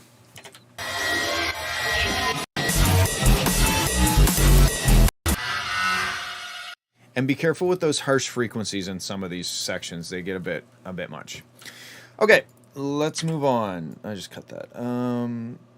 Victus, Hot Pursuit. Ooh, sounds fun. Okay.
I kind of like this little dropout. That I don't mind the sound of that synth, but it's definitely very hard on the ears when you're playing it that much, that loud with the zap at the start of it. It gets a little aggressive on my ears, right in the 3,000 hertz range.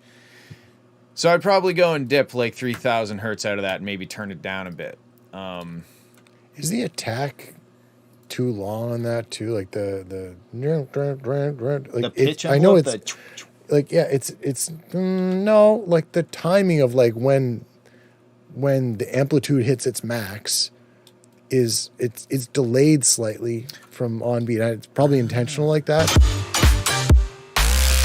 This is the pitch that's it's the throwing pitch. it off. It's the pitch thing because it's starting way up here, which isn't. It's not hitting the loudness of what you expect the sound to be. Yeah. And then it zaps down. The pitch envelope zaps down and lands on pitch, and then that's kind of when you hear the song or the sound start, right? Yeah, I wonder, like, could you shift everything to the left, a millisecond to make it so that, like, it hits on the beat, so you're starting, like, prior to you're zapping down, I think it's probably best to reduce the amount that pitch envelope is doing, because it's quite aggressive, and it's adding to the pain that it causes my ears when it's being played that loud. Because it's a cool sound. It's just it's a bit zappy on my ears. I feel like I'm getting tased in the eardrums. Yeah.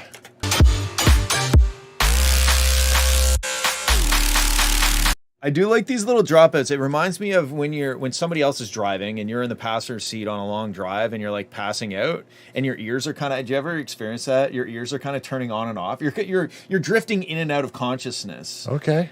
I've noticed Maybe. it before, Yeah. where I'm like drifting in and out of consciousness, and the way that I realize it is the audio is cutting in and out from my brain, Wow. because it's like I'm like falling aslight for a very short period That's of time and then something. waking back up, because it's like it's rough and you're bumping around. So Yeah. as you're drifting down into like sleep territory, you're constantly getting kind of micro shifted out of it every once in a while. And that's what this makes That's it what big it's of. like, because the sound goes away for a second and it comes back. Oh, yeah, cool.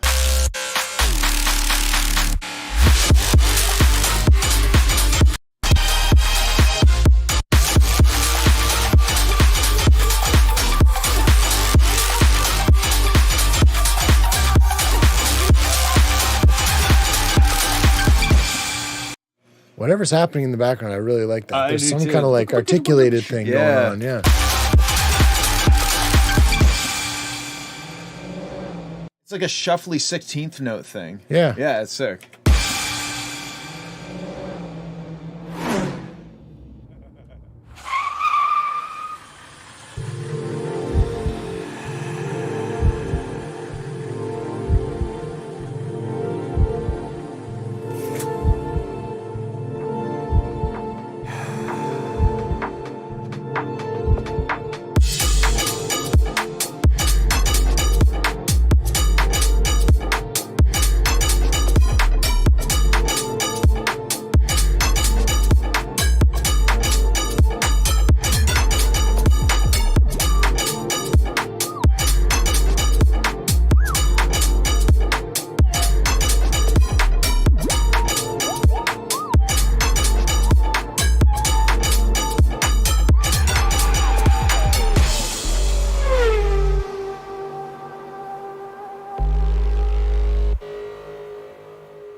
So I like a lot of stuff that's happening in here. I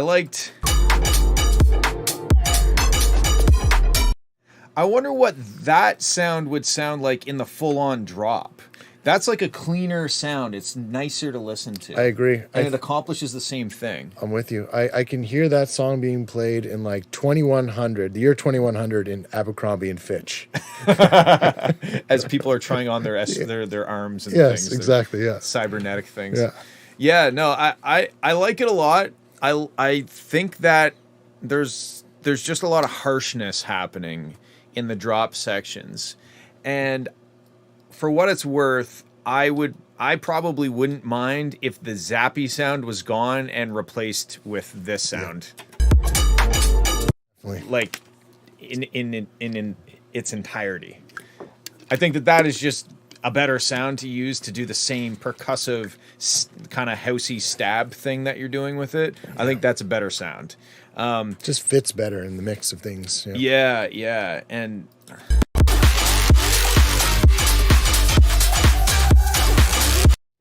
yeah, I wonder what it would sound like if you tried putting that in the drop and then you simplified the drop a little bit, at least at the first half of it, because there's like a lot of stuff going on. And yeah, I think it's just a bit too much for my ears.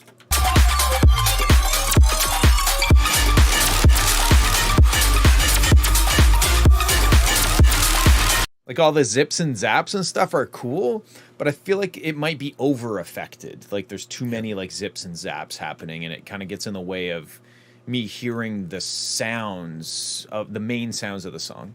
But either way, it's very cool. Let's see what this little thing is.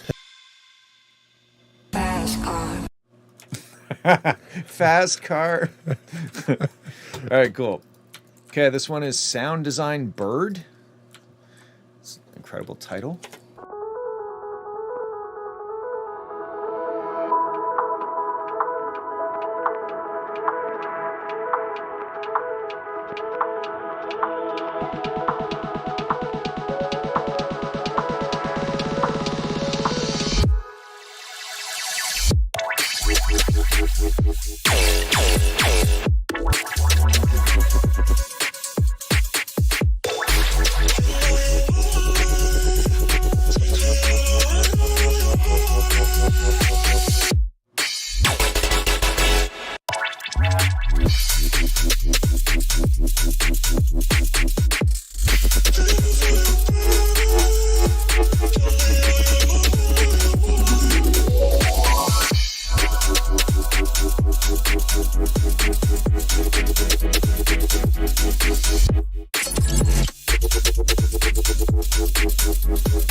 You what, sorry?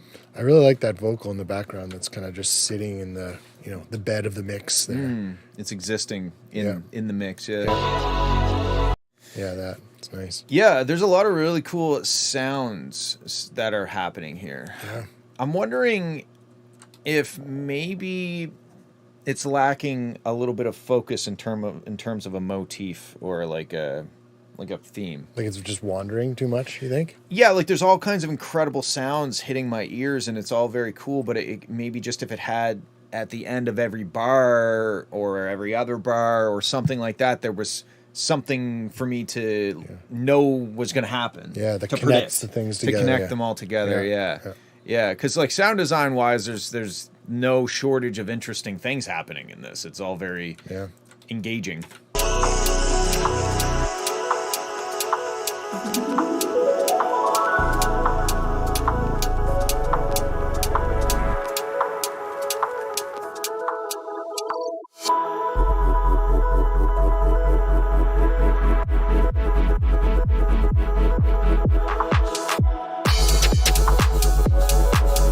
I think your accent offbeat snares are too loud. We can see them here, and I heard it in the first drop.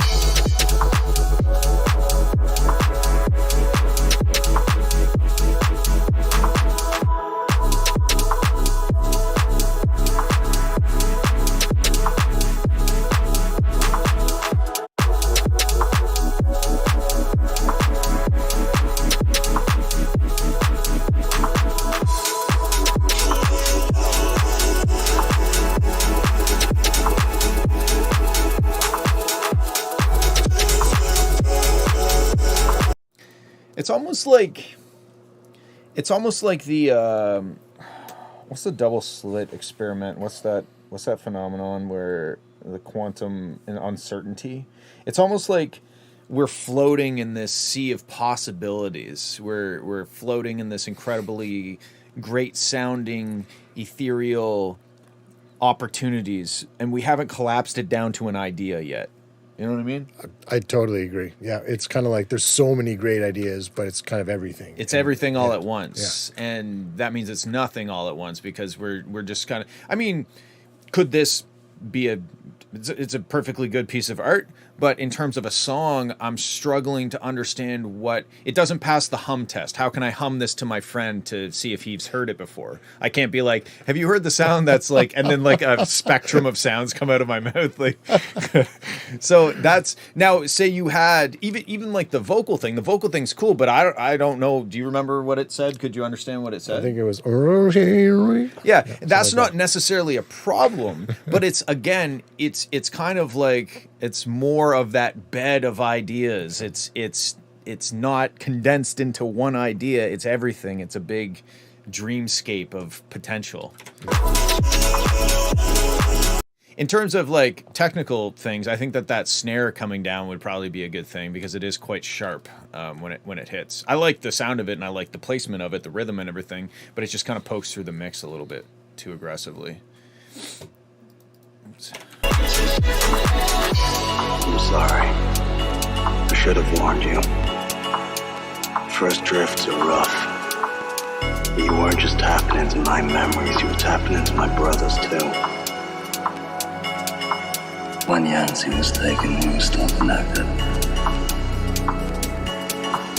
I felt his fear, his pain, his helplessness, and then he was gone. I felt it. I know.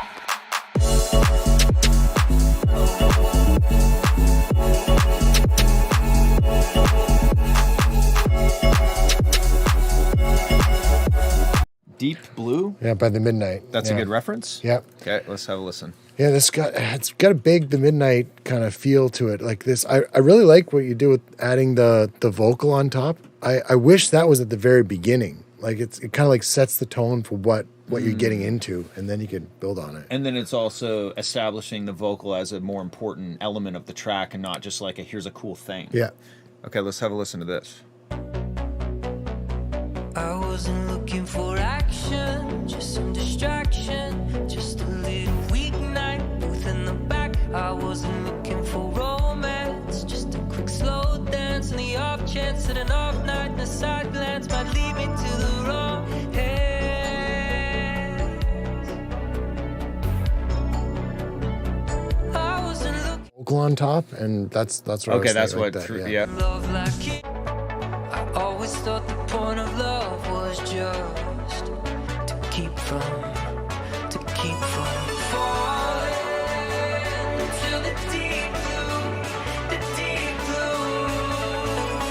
falling into the deep blue.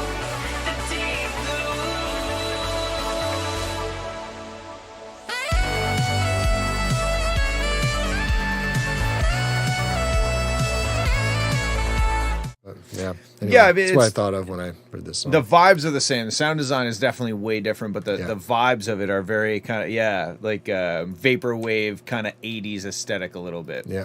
But I think what you have here is all great. I think it's carving out a more recognizable identity for the song, and I feel like I give that feedback a lot, but I think that it's valid because if you think of all the great songs that you really like, they might have a lot of cool sound design, and maybe that's where you've taken a lot of this inspiration from, is the sound design in the songs.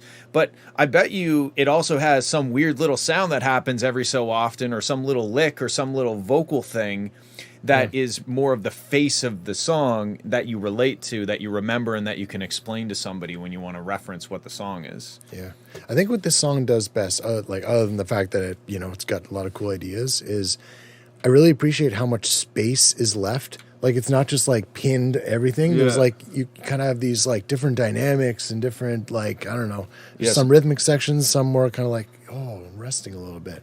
Yes, A lot of dynamic. space, and the space makes like it's everything. I think. Yeah. Yeah, especially, I mean, these days where everything is just crammed so loud. Yeah. And when I think, doesn't Spotify do normalizing on the RMS on the didn't know tracks? that. Maybe. I think they do. So it's kind of like you're not even really gaining anything by cramming things so loud. But anyway, yeah, let's listen to the end of this one.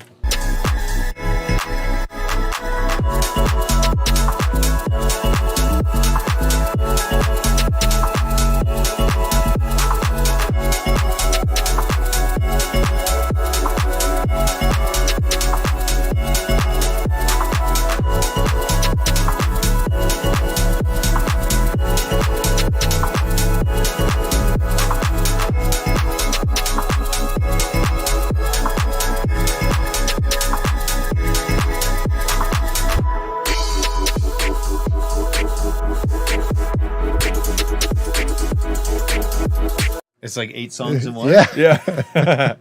But now I think the last section is cool. Sound design bird.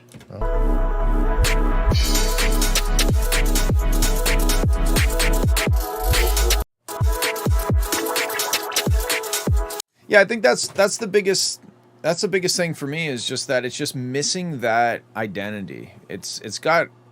You've painted a beautiful scenery, but the subject isn't planted in the center of that scenery. You've created a beautiful painting of a landscape, but there's no person standing in the middle holding a sword in somebody's decapitated head. And with that, we will move on. Okay, this one's Sick Kick and Devilish Trio I'm Good Horu remix. I don't need your help. I'm good. How can you not tell? Trapped within myself. I'm good. I don't need your fucking help. I don't need your Trapped inside a maze that never ends. I can't control these violent thoughts of schizophrenia. The madness has a grip upon my soul. I'm going crazy within myself. I've lost control. I cannot show it, so I choose to hide this dread. Spark this ease the pain I feel inside, but this infection always seems to still remain. I guess I'll never learn my lesson. Life's a bitch and then you die. Choose to wrestle with devotion. Sickness travels through my system from the path that I have chosen. As the snaky slithers on, I walk adjacent with my brothers. Never will I be alone. So it sounds pretty dope so far. I kind of expected a little something to be added here. Did you feel like something needed to be added when it hit this section right, like where I stopped it? No, I don't think so. Except for the fact that it was kind of like dot dot dot dot dot dot dot dot on the vocal, like the whole words. time? Yeah. Yeah. And at this point, I kind of thought if there was like a new like a shaker or like some weird percussive thing, then maybe that would break that up, because that's the style. Like that's kind of like think of like somebody doing a donut in a BMW with the colored smoke flares. Okay, like so you would slow expect the motion. vocal to be like that. Yeah. I think the vocal. I think this is a remix, and that's like the vocal of the song. But that's kind of the style. It's almost. Is it funk again? I don't know, but I think it's like a funk style track. Okay. But to me, because it is kind of dot dot dot dot dot dot. It's cool, and that's the vibe of the song. But if you could add something in at this point, then maybe that would break up the monotony of that a little bit. That I have chosen as the snaky slithers on. I walk adjacent with my brothers. Never will I be alone inside this hell, but still I suffer in. What do you think about the reverb on the guy's on vocal? I mean, I don't like reverb, so I would prefer it a little drier. But again, that's a style thing. Like that's like the style of this kind of music. Yeah. I think another reason why I wanted something to come in here is because of this little dropout section. It's almost like you're like, get ready for this, and then it's the same thing. Yeah. Because like that's what it does. That little thing sets you up, sets the listener up for like, get ready for this new thing, and then it's like, I tried to change the style, but the people on the channel didn't like the style with the drop. Interesting. How did you try to change it? I'm tossing and turning while I sleep. There's a message in tongues and it's reading of evil. The devil, the trio is hiding beneath me. We're right at your feet. Can you feel the releasing of innocence? Rivers are flowing with blood. The beast of hatred feeds in vain. The witch's brew is ready now. A taste of poison tends to change it. You can't tell tell me nothing new. Popping pills, some red, some blue. I feel lifted when I do. I'm losing all. You can't tell me nothing new. Popping pills, some red, some blue. I feel lifted when I do. I'm losing all my senses. Ever since I was a kid, I knew that life was just a joke. I never had no fucking hope, so negative was my approach. All these lessons have awoke through memories. These thoughts provoke copies of my pulse off its smoke. I've seen the truth behind the smoke. The mindset is vicious, the ways of religion and words of a life and beliefs are known as they try to instill this in minds of the weak. Just do as we say it, you'll get your fulfillment. No proof of forgiveness, now why would you live? It's just pausing the games of the powers that be. The world is asleep, why can't you see? Hell is this earth, all I see is the I dream. don't need your A touch. tainted seed that thrives a commotion, now witness the death of humanity.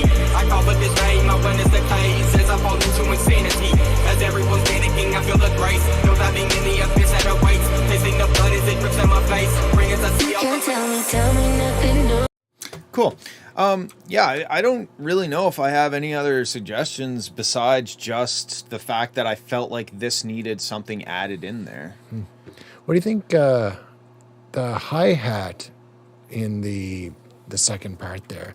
Yeah, Should that be retuned so like it fits better? Like it's standing out to me for some reason. Like the message in songs and the reading of evil. The devil, the trio was hiding beneath. We were right at your feet. Could you feel the release? like change the pitch so it matches the song a bit better. Do you think it's too bright? Like it's too like high fidelity when the rest of the track is a bit more low fidelity? That could be it, or maybe that, or it's like the note that hi-hat is hitting, like if it's shifted down like, you know, a step or two, then Interesting. Yeah. I didn't pick up on that. The message in songs and the reading of evil. The devil, the trio was hiding beneath. We were right at your feet. Could you feel the release? Yeah, okay, because it's kind of, I guess I'm listening to the transient of it, but if I listen carefully, I do hear that there's a bit of a tail. It almost sounds like a ride cymbal as well. Yeah. I wonder if there's a hi-hat going and a ride cymbal every like fourth hi-hat or Maybe. something. I kind of hear what you're talking about now, though. Could you feel the releasing of innocence? Rivers are flowing with blood. The beast of hatred feeds in vain. The witch's brew is ready now. A taste of poison. Or maybe it's just the reverb on the hi-hat that's making it that's what sound it like is. a ride. Yeah. Yeah, maybe a little bit of a retuning. Maybe if you say soloed the hi-hat and like if there's maybe the synth that's kind of the 80s sounding synth and you play them together and you like tune the hi-hat up and down, you might kind of hear, oh yeah, no, that is off by a semitone or something. Yeah. I do kind of hear the dissonance now that you pointed out. But besides that, I mean, like, yeah, it's definitely it's for the style. This is the track. That's a I would nice just track. I would add some variation in here where you're kind of implying that there's a variation about to happen. So is this Huru's song that we like? Huru did the remix. We're talking. This is who sent it in? Yes. Okay, Yeah. cool. And I'm not sure who the original artists are, but who Right on. did the remix. It's nice. Yeah. Okay. Cool. This one's called Nick Roast My Vocals. Okay. Well, I'm not gonna roast them, but I'll reheat them. I can find myself. Their heads are turning round. They're all looking this way. So timing wise, I'm a little confused on the rhythm of the vocal. Me too. There's a couple spots like They're all looking this way. They're all looking this way. yeah, right around here. There's a bit of an awkward fumble of syllables. So Syllables, I believe. syllables, yeah, they're on the wrong emphasis. With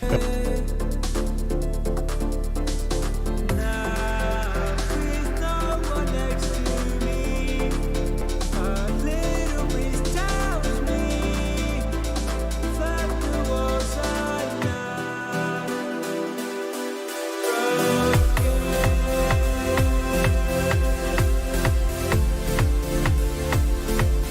Okay, so besides the kind of the stumble on some syllables, I think that you're doing pretty good at your vocals. I mean, you've definitely improved a lot. Any rules to genres? No. I will listen to spoken word poetry if you want. Although we are filled up for today, so you have to send in next Friday.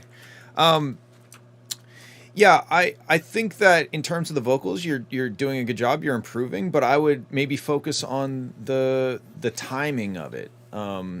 it almost sounds like you weren't sure where to put the individual syllable. So maybe you could do a few more takes and try to really figure out exactly how you want those words to land on the grid. What do you think, Tim? It felt like a little rushed.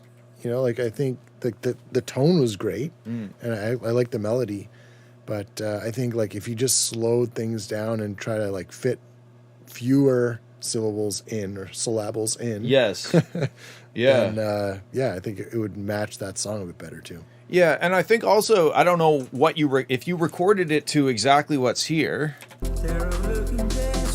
You're singing to eighth note, kind of an dotted eighth note pattern, and that maybe if when you're recording you could put a drum beat in or something that gives you a more stable 4 to the floor beat to follow as opposed to the dotted eighth note. Because sometimes if you're doing dotted eighth notes and you're trying to fit a syllable in between the dotted eighth notes, you might be kind of inclined to put it on an eighth note or a dotted eighth note and not sure which to do. So if you were able to either use a metronome or just put like your 4 to the floor beat while you're singing, then you might find that a little bit easier to track to. Okay, when we get to the drop,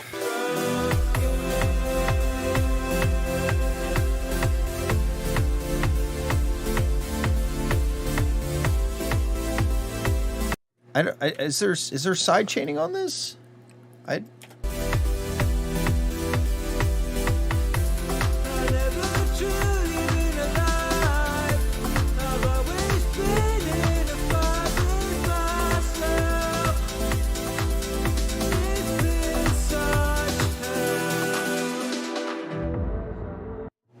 I think that your melodies are great. I think that you need to probably warm your vocal up and practice. I think that you have a good head on your shoulders in terms of writing the vocal melodies, but it did feel like you were kind of stretching to hit some of those notes. Like that, it didn't sound like you were effortlessly hitting the notes that you're trying to sing. So I'm not a vocalist. Dan is. Is there any warm ups that you would?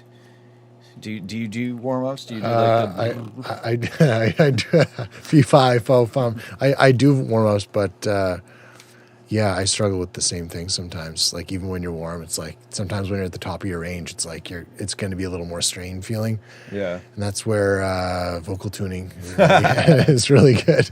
Yeah, I wonder, or even I wonder if you might determine the key of the song based on that passage. That 100%. Yeah, you might be like, you find the hardest part and then you adjust your the key to that. Maybe the key goes down a couple semitones so that you're not reaching to the top shelf for that one line. Yeah, and the rest of the song comes down to fit that. Yeah. The drop, I don't like. I've this guy's name is Swiss Cheese, and he sends in pretty much every week. Oh, cool. And I feel like the drop section is not up to the standards that you usually send in. So I don't know if this is just kind of like a bit of a demo or something, or well, obviously it is a demo, but I mean like maybe you were more focused on trying to get the vocal to sound right. But the drop section kind of, it's just like a noisy kick drum with like a super saw, just a straight up detuned super saw.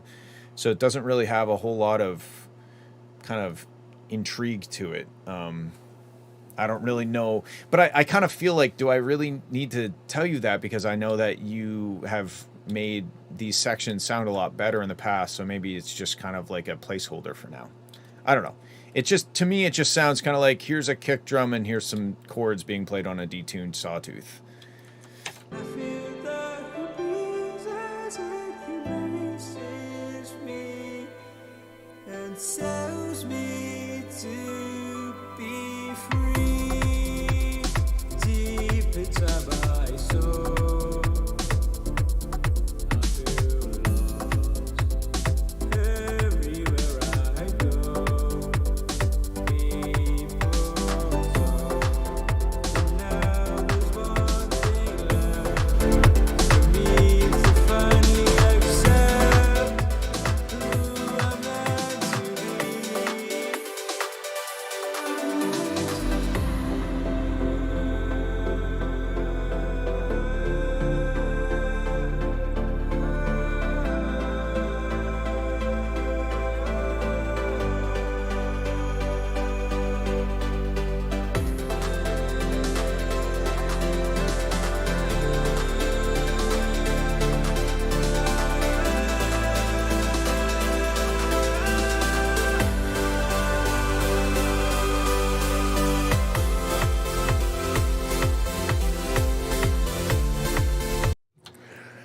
I think something that might help with the timing and rhythm of your vocal is listen to a lot of rap songs. And I know that kind of sounds funny, but rappers do, like, they're the best at like finding the coolest and most like rhythmically effective way to say words and parts of words. And like your brain will just pick up on that over time. And when you're saying, like, I find like the melodies are great what you're doing, but I'm seeing that like there's room, definitely some room for improvement in how you say each word. And you could like pick a way to say that a little bit more like with feeling. And that's just going to take more like, you know, every time you sing that song, do it 30 times. Differently. Yeah, differently. Yeah. And listen to rap before you do listen it. to rap. That's cool. Yeah. That's good advice. Because yeah, I feel you. It's almost like again, it's almost arbitrary. Like the melody is cool, but the rhythm of the words feels a bit just picked out of a hat. Yep. It's like, here are these words. I'm not quite sure how I'm going to fit it in this time that I have allotted for the words. So here's this. Yeah. But that's interesting. Listen to rap so you can get better at singing. Cool. Yeah, and I don't like the drop section. If you're going for like a big hands up trance, I think you need. Well, first of all, there's not really much sub bass. There's really just the kick drum. I mean, there is a sub bass, but the production on the drops just is not. It's not accomplishing that big epic hands up vibe, and I'm not really. That's certainly not my specialty, so I'm not even really sure how to explain to you how to do that. But I don't know. I think if anything, Dan's suggestions on the vocal is definitely a good thing to look into. Okay, let's check out the last few. We got Dobry Project. Okay, there's a J and then an N. I don't know how to say that. Fajni. What? I don't know. This seems kind of like Swedish or something. Cool. Love it. Okay, regarding my track, how should I make mid bass not punch you in the face right away? If it's stereo, just keep turning down the high frequencies. It becomes dull and becomes like that. The Neftjanizer song. Was that the? Oh, that was that one. I mean, have you tried taking the reverb off? I just feel like the big problem with that is the amount of reverb. I think just for experimentation, take the reverb 100% off of everything and listen to it and then see what it sounds like and then dial it up. Instead of trying to dial it down from where you're at, take it all the way down and try to dial it up from there, I think is what I would do. Okay. When the thought, we just got this. That might be a cool way to, like, the last song to listen to tonight. Oh, yeah? It's our own thing. Oh, that's Someone cool. remixed our own thing. Oh, sick. Yeah, we'll have to have a listen. Okay, let's, Dan, I don't even think, did I do anything on that track? Yeah. You did, yeah. I think so. Anyway, Dan and a few other local artists here wrote a song called Night Drives, and I guess Eric, the producer, like, the main producer. Funny timing. Like, he literally just sent it. He just sent a VIP of it, so we'll have a listen to it. I haven't heard it yet. Okay, this one's called, I don't know how to say any of those words. Complete Houston. After serving the world for over 30 years, the space shuttle's earned its place in history, and it's come to a final stop.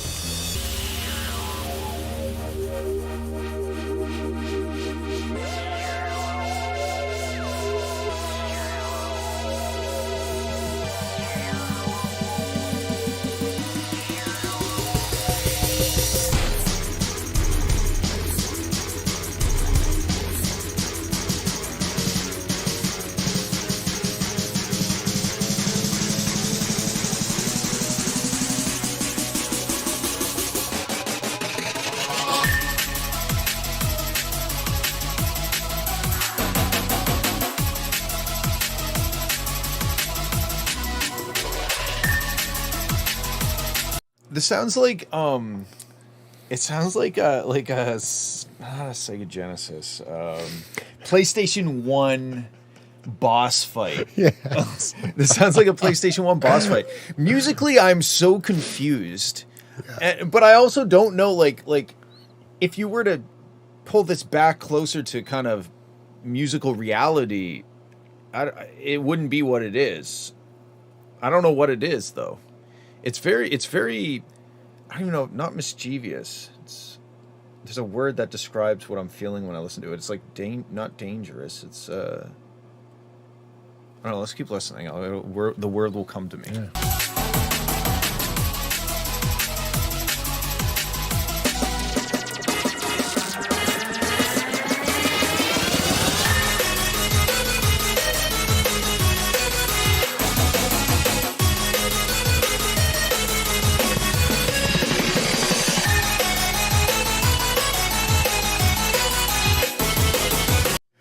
So musically, I really don't know what to say, but technically, I think that your drums should be punching through the mix a lot louder for this to hit as hard as I think it should. Specifically, the snare. The snare just kind of sounds like a wooden block being hit in the background a little bit.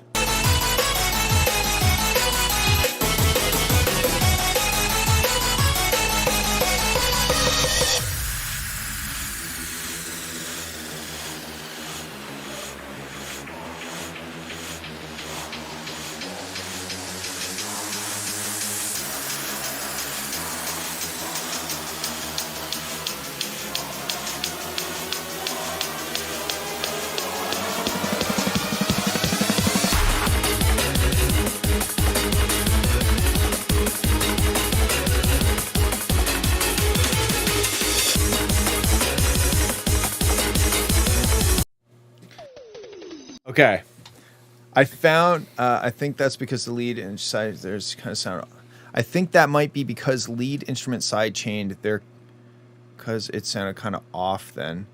Yeah, I think like definitely side chaining to the kick and snare is going to allow it to cut through. This is a very obscure video from 16 years ago.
Anyway, that it just kind of reminded me a little bit of that.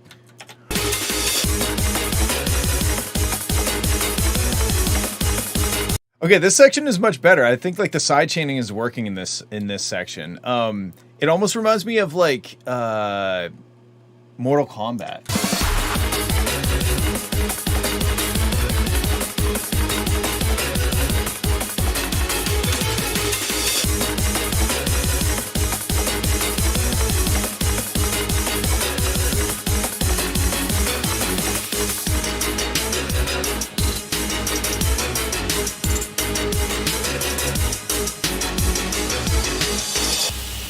Childish Gambino there at the end. Yeah, this like all of a sudden it got really cool here. I like this section a lot more than I like this section. Yeah.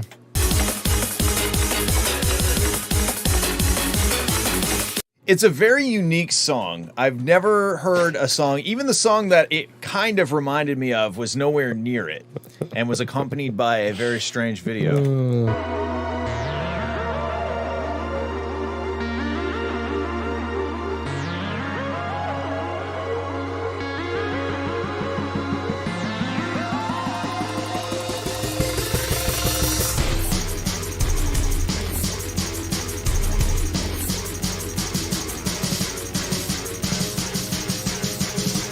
I'm having such a hard time to know what advice to give you musically for this, because it's honestly, it's so strange. And I don't even think that you would take offense to me saying that, because it sounds like it's trying to be strange. You know what I mean? Yeah. It's very odd. And it's one of those things where it's like, if I tried to like fix the problems, then it's not going to be this. And I just don't even, I don't know. Yeah. Like if I heard that intro to the song, I would never think that this is what comes after it. No, it's like, wow. I will say that to me, this middle section,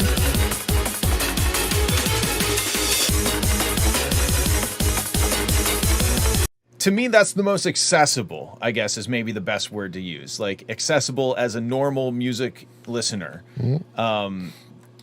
The rest I'm a little lost in, because it's just so atypical. But I guess maybe one thing, but here I am trying to fix the problems. I'm like, well, there's kind of like too many themes, and I don't know which theme is the theme of the song, because there's too many of them. So it's like, well, could we narrow it down to one main theme and some supporting themes that go along with that theme?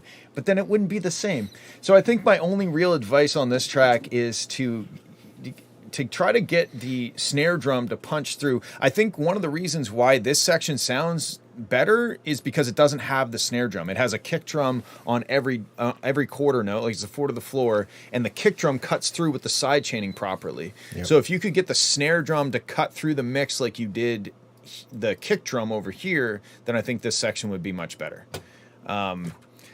And then the rest is like, it's weird as fuck, but that's, I think, is what you're going for. So congratulations. Okay. This is the hashtag Syank.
Yeah, we're filled up for today, Multifox. We'll catch you next week.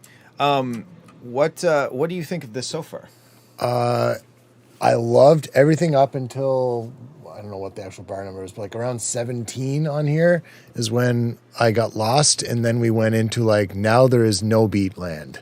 You know, like it's not like a, you know, do. Yeah, I definitely was struggling to know when to nod my head, because I thought I had it, but then I was proven wrong. Yeah, and I feel like that was the intent, and they succeeded. Yeah, I think to me, like, yes, the confusing thing could be cool, but to me the bigger problem was I was never sure if we had landed yet. I wasn't sure if we had gotten to the drop or the like, have we arrived or are we still on our way?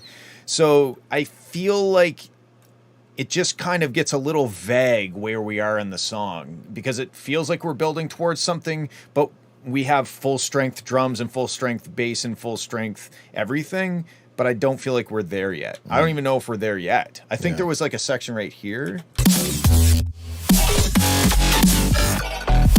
Yeah. I'm going to say that this is the start of the drop here.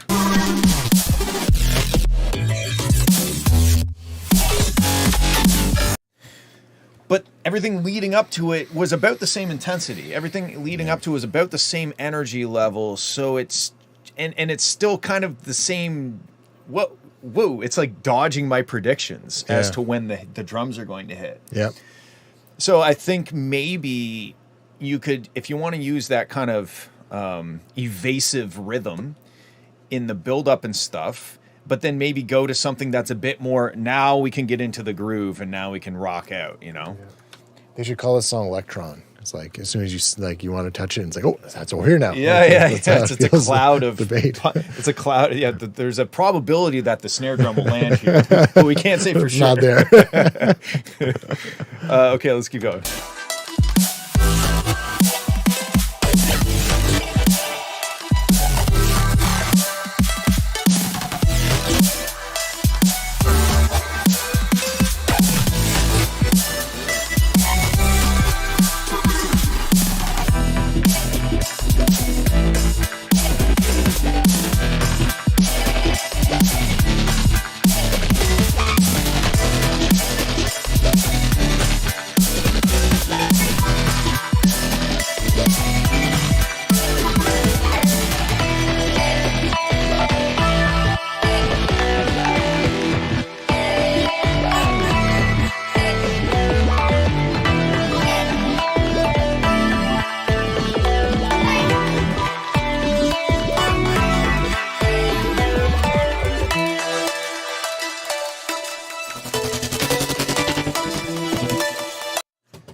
I think the sound design is sick. Like, there's so many cool things happening.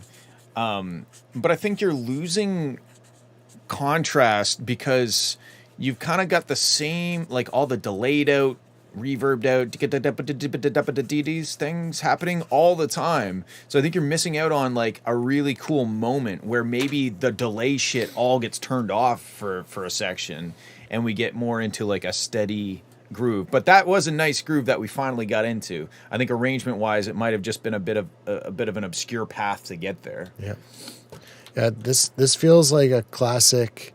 Like, whoever made this has a ton of talent and music knowledge and just general musicality, but like, it's so good that it's kind of exceeds what the listener can relate to. You know, it's like it's like that math rock stuff. Yeah, just like lower yourself to our level and we'll be okay. Yes, simplify. I think that the theme of the feedback for this song is just going to be simplify. Because you can get complicated and stuff, but like collapse it down and simplify for us plebs who don't, you know, we don't want to get out our TI-83 graphing calculators to follow along, you know? Exactly.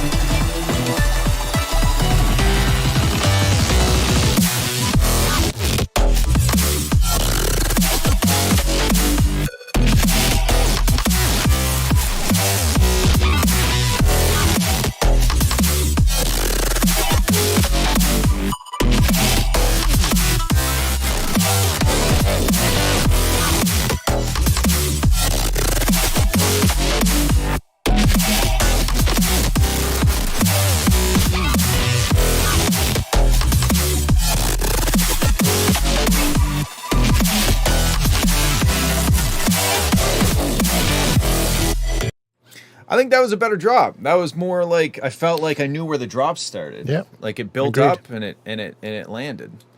Let's listen to the end. Like, I wonder if you could just base the first drop off of that second drop and just make it different a little bit. Unless maybe that's what it is.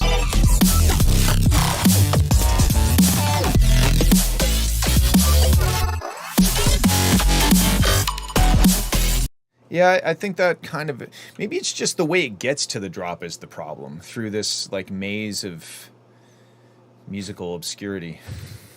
I don't know. There's lots of great sounds happening. It's very musically solid and interesting sounding. I think structure wise, like Dan said, maybe just like simplify it down a little bit so that we have a chance of keeping up.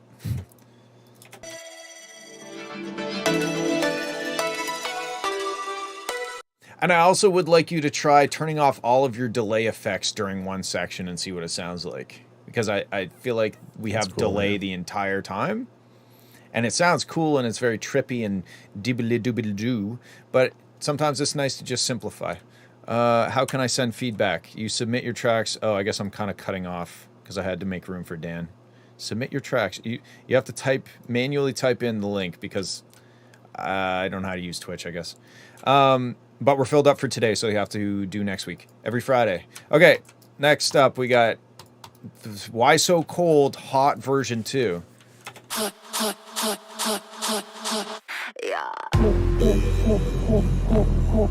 Like it hot. Drop it like it hot. Like it hot. Drop it like it. Let's go.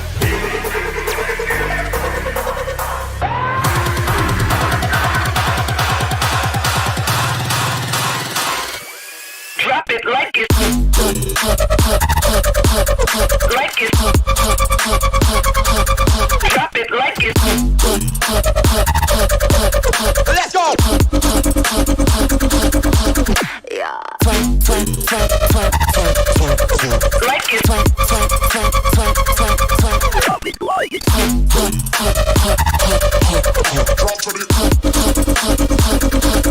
Drop it like it.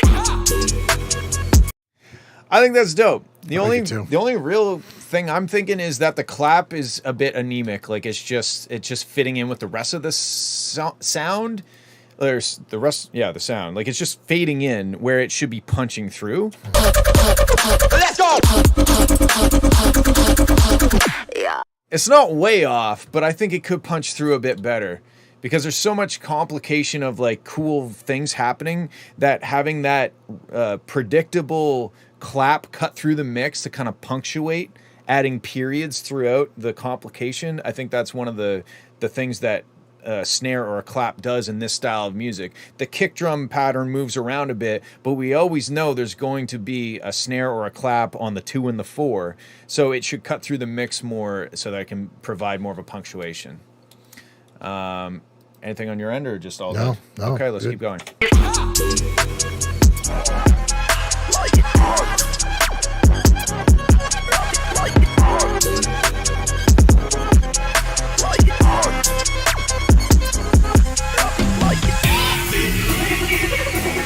Let's go.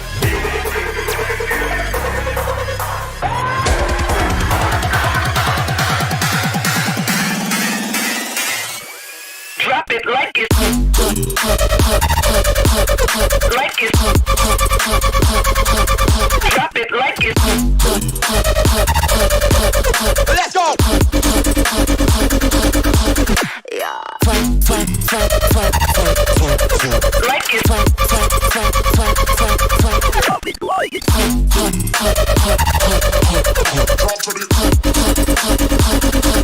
Drop it like it. Remember that song earlier that was doing the ha ha ha? They did it in this song too. Yeah, it's a thing. Yeah. It's a thing that happens in like dubstep. Yeah, everyone's chanting ha.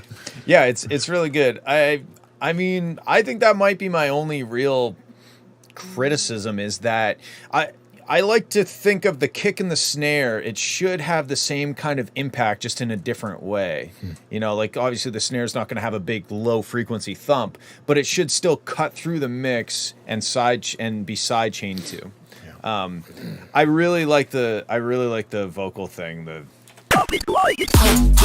speak and read. I think I have one of those, or math and speak and math. I don't know, the old toy with the speech synthesizer. This is one of my faves tonight. Yeah, I think so too. This one's sick. I will say that I wasn't prepared for that quality of a drop. So if anything, that might mean that everything leading up to the drop could be improved upon. I'm not sure exactly how. I'm not exactly sure you know, what you should or shouldn't do with it. But I do know that when it dropped, I was like, I did not expect it to be this good.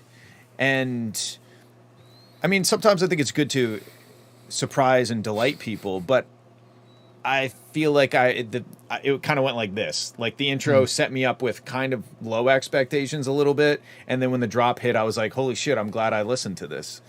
But not everybody will make it past the intro. So, okay, that was an easy one. I don't have anything bad to say besides that. Okay, this one is Mountain Denise and Cloudy Parallels Master.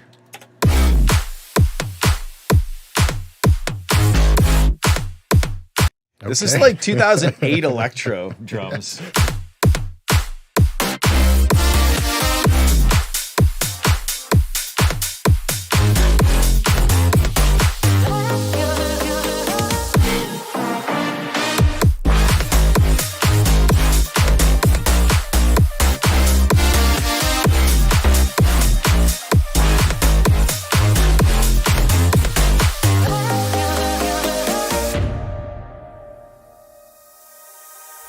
I still feel your soul when I sleep. Like your arms around me like I still feel your soul when I sleep. Like your arms around me like But are these AI vocals? I don't know, but why didn't they start the song with that? Like, That's that's really the best part. This I mean, maybe this could be like a club mix, but I agree. Like could the song just be? I still feel your soul when I sleep. Like your arms around me like I still feel your soul when I sleep. Like your arms around me like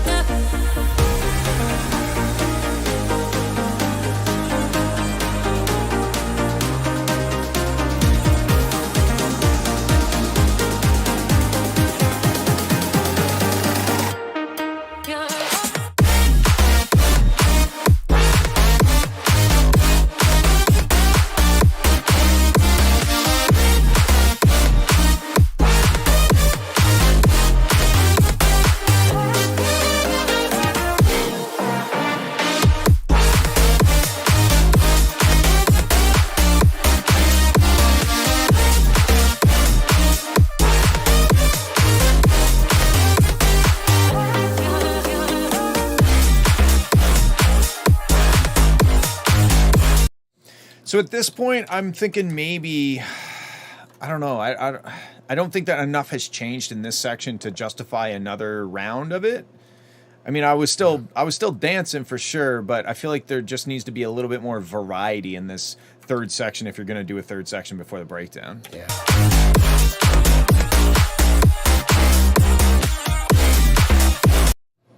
Because this kind of feels to me like an outro right here. Like I feel like this is, if I didn't know that there was this much song left, it kind of sounds like, oh, okay, we're starting to dial it back down to get out of the song.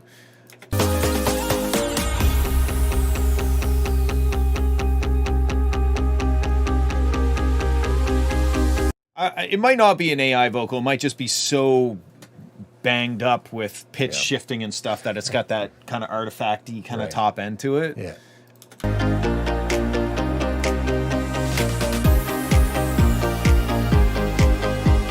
I feel like this is begging for vocals in this breakdown section. I don't think that we should be going 30 some seconds with just kind of chords.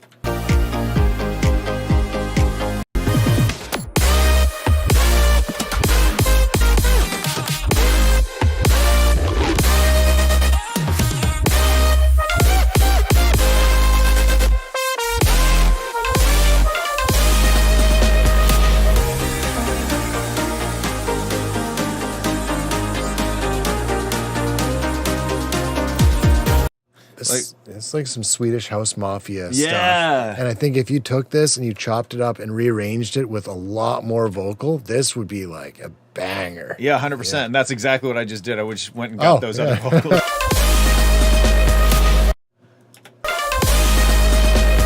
I still feel your soul when I sleep. Like your arms maybe in this breakdown section it could be this, but it could have like a clap, Yeah. or something to continue the energy up. But I agree. Like almost the best part of the song has only been used once not at the start. My God, get over there. But it never comes back. Yeah. Find the girl who sang and then get her to sing more. Yeah. Or Put just, it I in. mean, for this style of music, that's probably enough vocals. You just got to use them more, Yeah. you know? Yeah.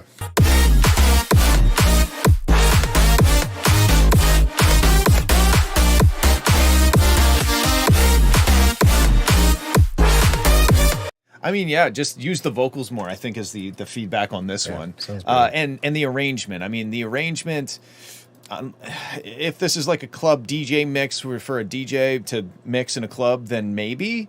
But to try to like figure out how can I start it just... I still feel your soul when I sleep. Maybe there's a little bit of preemptive things that could happen before that, but the sooner you get to that section, the better it's going to be, I think. Okay, let's check out Kadia's "Waiting for the World to Exhale." You're gonna love the harmonies on this one. Is this just the John Mayer song, Waiting for the World to Change, and he just changed one word? No, not quite.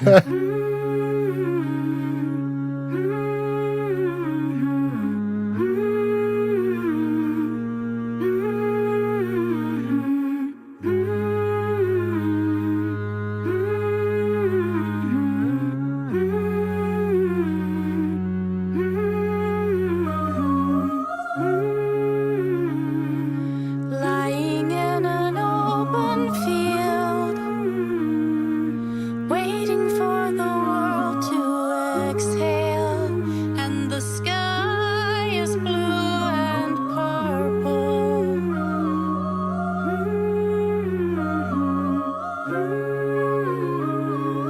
Standing on a lonely beach, watching as the tide rolls in, and the air is warm and sultry.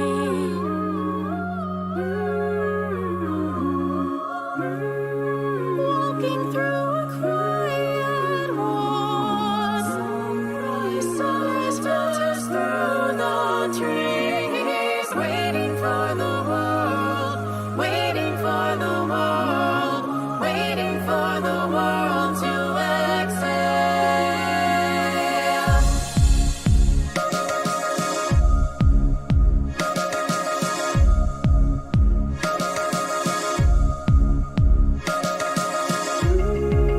You've been living in your head, always trying to be your best, but there's nothing here to second guess. Close your eyes, feel the blood pump in your chest. This is all you need. You don't have to impress anybody.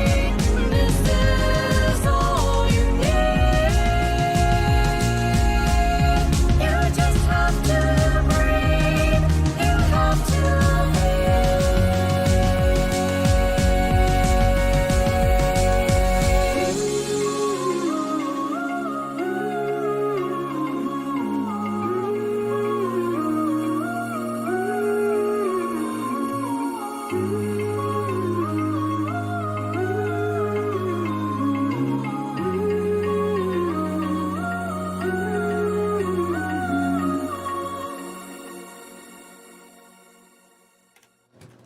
What did you think?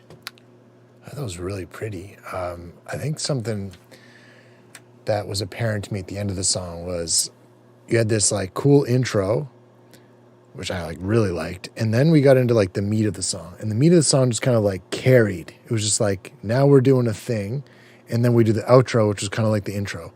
And I think what would make this song like extra special is if you use that like middle meat of the song to just build and build and build. So like the last 30 seconds of that meat before you go into the outro is like absolutely massive. Like you're just like building it up to this like huge whatever. I don't know what it's going to be. Like Interesting. more vocals, just more like, yeah. I think of like Volcano Choir. There's one of the albums that they had. They did a lot of that, and it was just like, it was killer. So is this what you're saying for energy wise? We kind of have like this, and then we kind of have like this, and then we have like maybe like this, and like. Yeah, but like when the line goes up, like right here, that should go like off the charts to like the absolute maximum. Well, no, I'm saying this is what we currently have. Oh yeah. Whereas maybe exactly. what you're saying is, say we have more like, and then it goes like straight, like straight up to like where to right there. Yeah. Yes, and where it would drop back down. Yeah, to, exactly. Yeah. So have it more, just kind of more like that. Yeah. Yeah. I agree, and I think a lot of that has to do with maybe the drums that are being used. I'm not a huge fan of the drums. I think last week she sent this in as an acapella, and I love it as an acapella.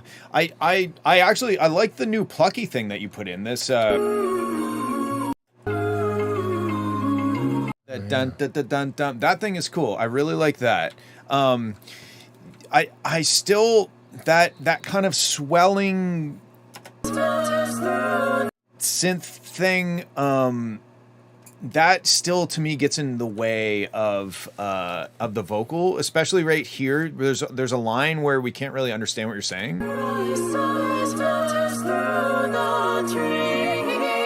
Like something through the trees, but I didn't really hear what was before through the trees. Oh, that was always there, just mastered a bit. Oh, that's cool. I don't think I remember hearing it. So yeah, it must have been really low in the mix. But yeah, I don't mind that sound, but I think it's still quite a bit too loud in the mix. You can hear it here as well.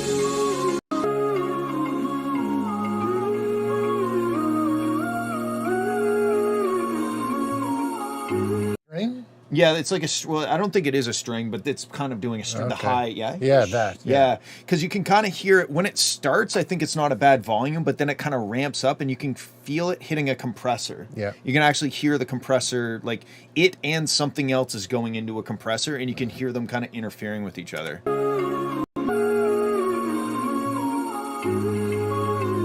For it when it's louder, like right there.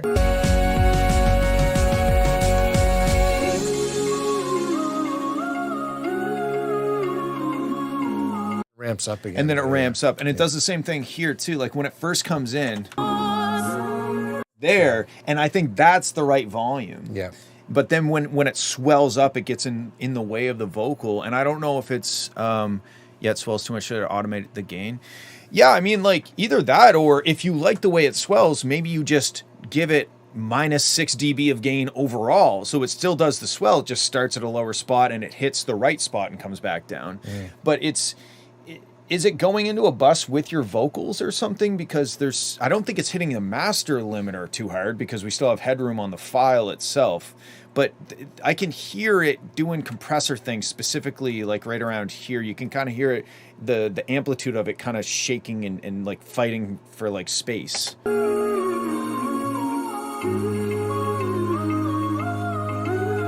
It's a nice sound, but I think it's a nice sound that should be in the background more so.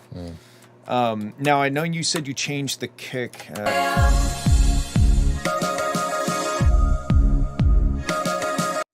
That's something that was kind of throwing me off at the start. When she went into that, it took a full 4 bars of that for me to even realize what the rhythm of that was. Like it wasn't. Yeah, like after she does the vocal at the start. Can we start that up? Waiting for the world to exhale.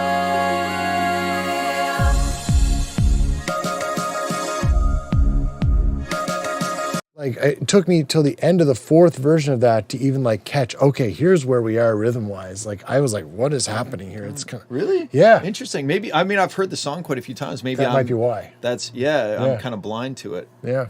Dun dun dun. So how would you fix that? What would you? Does it need with a kick or like some extra percussion to like so that you can orient yourself? Okay, so she has kick. But it's not like where that kick hits. It doesn't have enough of an impulse, so you know where the downbeat actually is. It's you kind mean of like a floaty kick. It has no transient. Exactly. Okay, yeah. okay. So let's just try adding like a punch on top of it and see if it does anything. Whatever. Just yeah.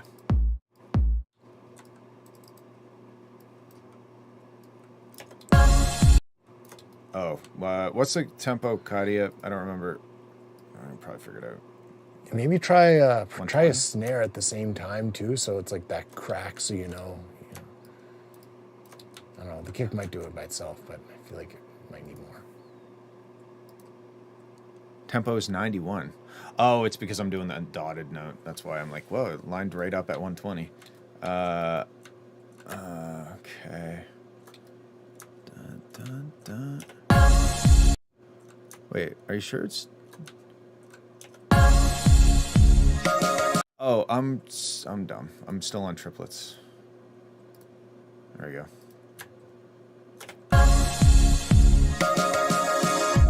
Got it.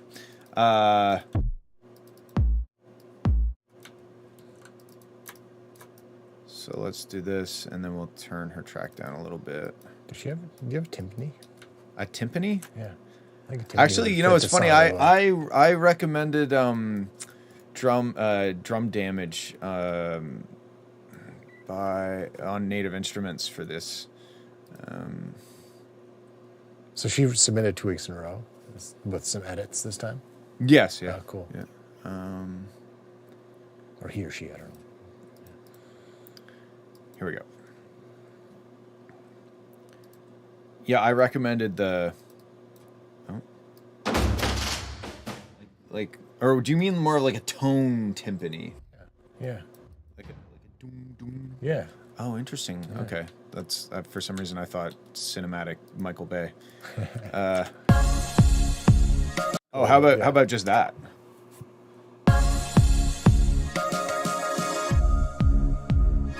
Wait, there is a bit of a transient there too. Why didn't we hear the transient the first time?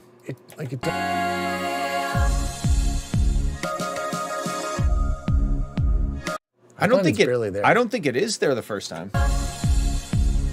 Oh, maybe it is. Maybe it's just being kind of hidden by the crash symbol or something. I don't actually know where to find a timpani right off the top of my head. That's fine, don't worry about it. But that thing that you had was fine. Just the kick drum? The contact thing.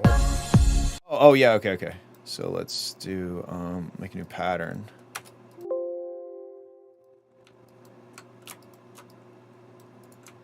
Okay.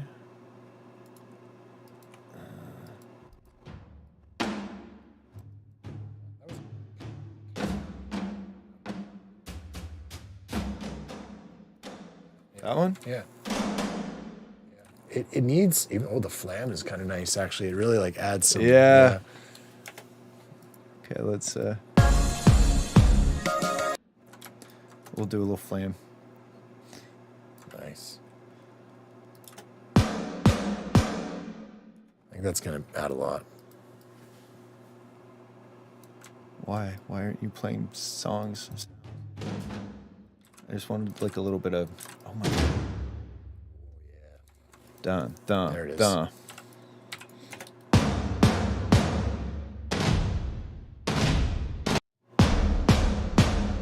It's huge. And then, okay, wait, dot, dot, dot, and then, where is it here? Yeah, that's what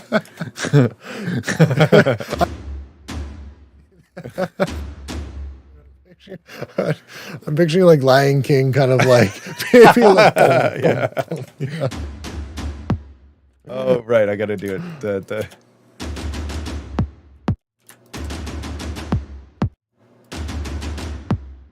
I think that's it, right? There's 7 of them, I think. Too late, that's why. Oh, yeah, it starts on the... Oh. I wonder if that's... Yeah, that is an interesting place to put the first one, isn't it? See, like, now you know the rhythm of that part. Right. Interesting. It's funny too because I think she has submitted it with drums before, and like I said, I recommended this specific drum Yeah, set. funny. I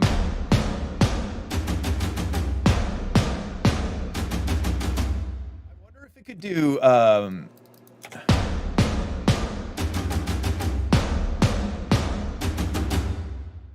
I think like it should go. Is that Yeah, she did say 7. Yeah, you're right. My bad.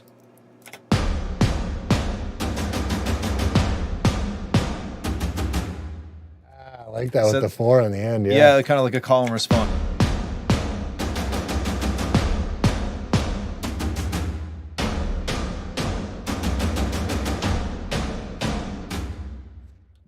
Yeah, you get real spicy with it. Da, da, da. These drums are honestly so fun. Like if I didn't have, well, my keyboard doesn't even work for some reason, but it's so fun to just bash on random keys.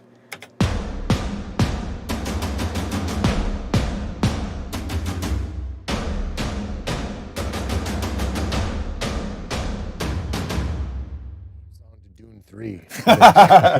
Well, like Neftjanizer says, isn't that too epic? I don't know. Maybe.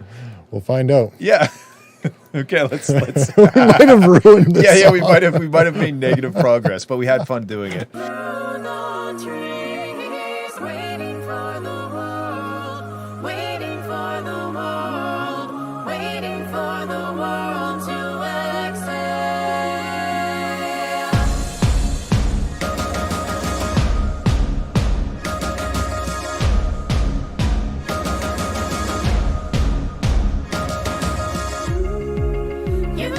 I actually really kind of like it a Me lot. too. Yeah.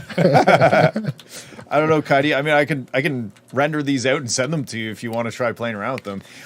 You might think it's too epic. You might think it's too bombastic, and maybe it is. But I actually really like it. I think it adds, and then also when it comes out of it, it feels better. Like we've come down from something. Yeah. It's more it added Totally. dynamics. Yeah.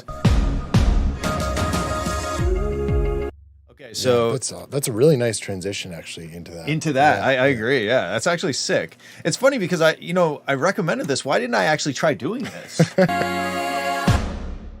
Just a little bit because I don't know. You should look in to see how much it would be to buy this. Like I don't mind sending you this, but if you had the actual instrument in for Contact, then you could customize it how you please. I mean, I'm going to tweak this a little bit, but it might not work perfectly with your song. Whereas if you had the instrument itself, you could just do it yourself.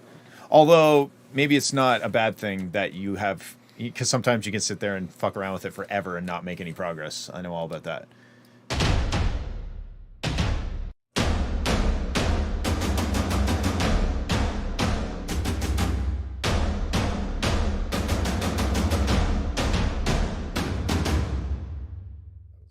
Yeah, it was a mistake, but it might be good. Yeah, good mistake. Oops. And then maybe we'll add in just a little bit of like velocity. Wait, no, it's gonna be the other way around because it starts on the upbeat.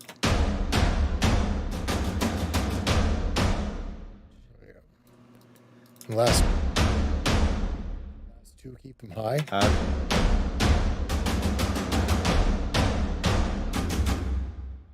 I think it needs it, but then when I hear it, I'm like, it's not as good. Yeah, So, it's and awesome the way it is.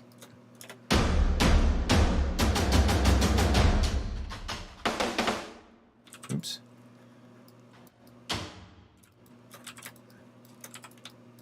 I wonder. Okay. Well, because you said you're having a trouble with the rhythm, so I'm just trying to give you help. And now we know. Now we know for sure where the beats are. This is turning into a trap song. You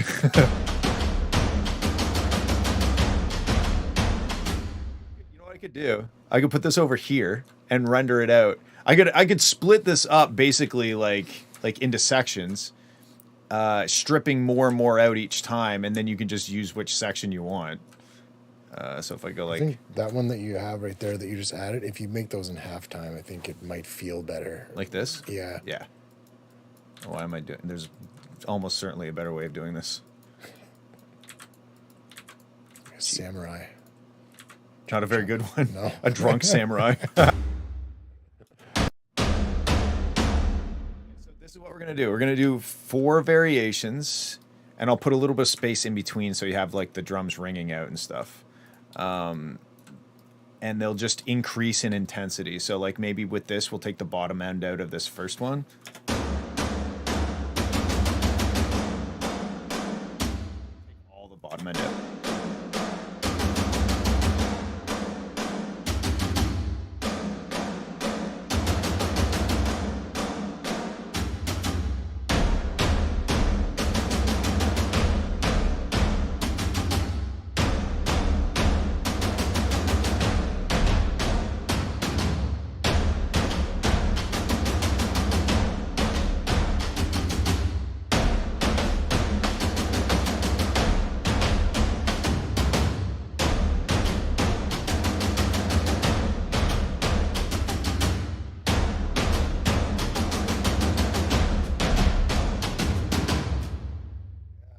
Okay, so you got 4 sections increasing in intensity, and now I'll add the space in between so that you have some reverb tails.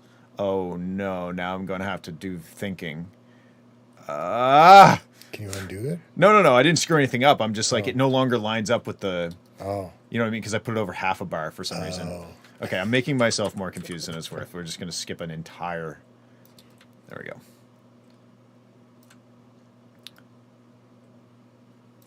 And then, last but not least, nope. Yep.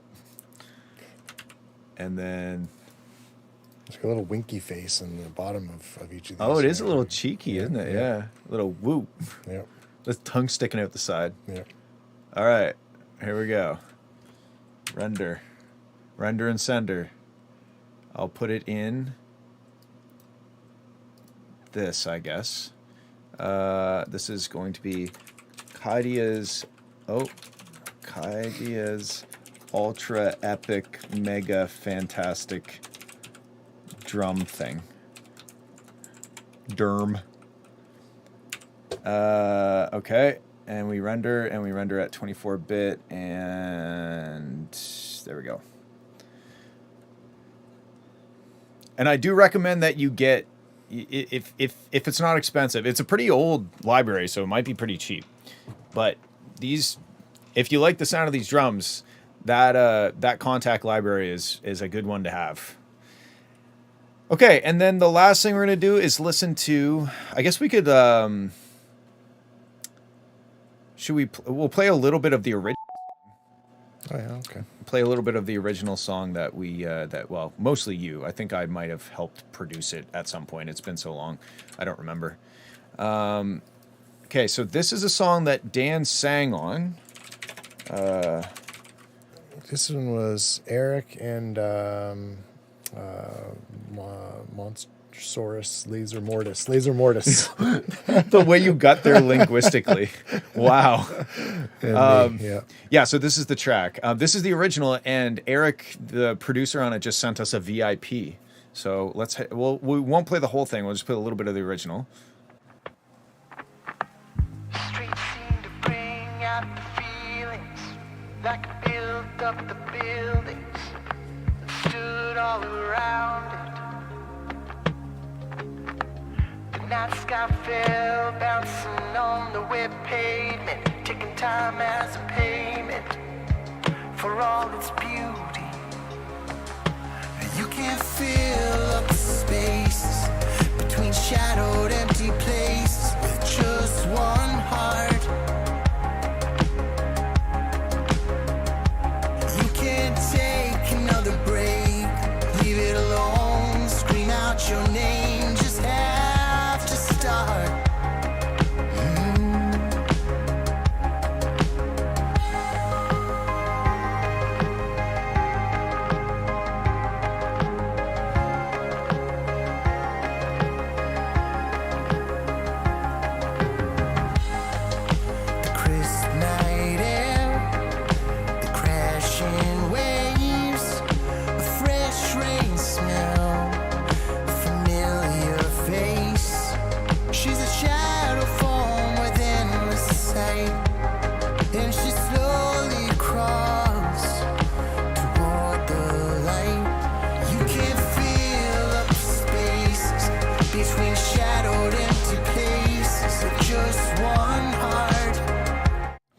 Okay, so that's the original song, and here is the VIP. Never before heard. Never before heard. This is a real reaction. By us, at least. I'm Yeah. sure Eric probably heard it while he was making it, but who Hopefully. knows? Hopefully. Hopefully. Okay, here we go.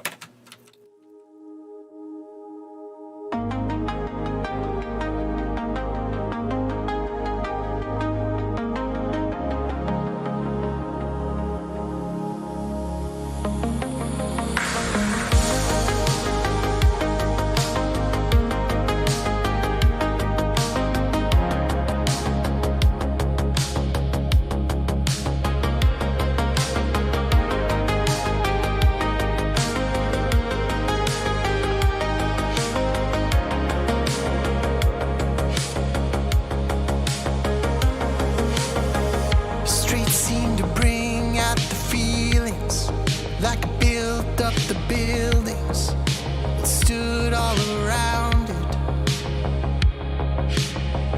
The night sky fell, bouncing on the wet pavement, taking time as a payment for all its beauty. You can't fill up the spaces between shadowed empty places with just one heart. You can't take another break, leave it alone, scream out your name, just have to start.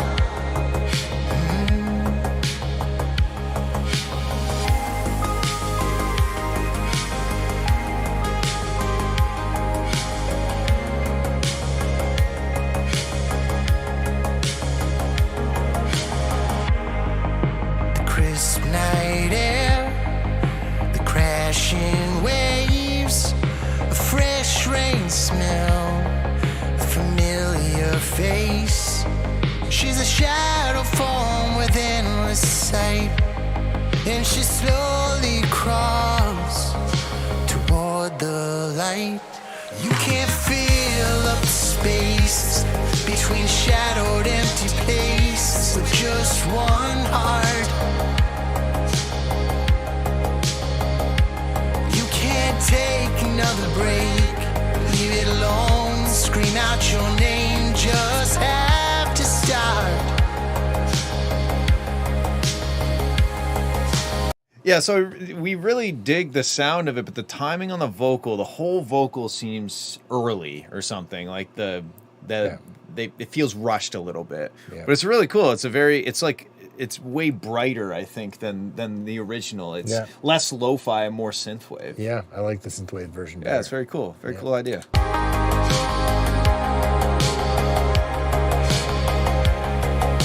What's that? It's like Time Cop type thing. Time Cop, yeah. Yeah. Or like, what was the, what's that? Kung Fury? Oh, yeah. Have you ever seen that? Yeah, the YouTube one. Yeah. Yeah, very, very much that aesthetic. Yeah. Okay, cool. Well, thanks, Dan, for hanging out. Thank you guys for hanging out, and I will see you next week. See you, everyone. That's it. Goodbye.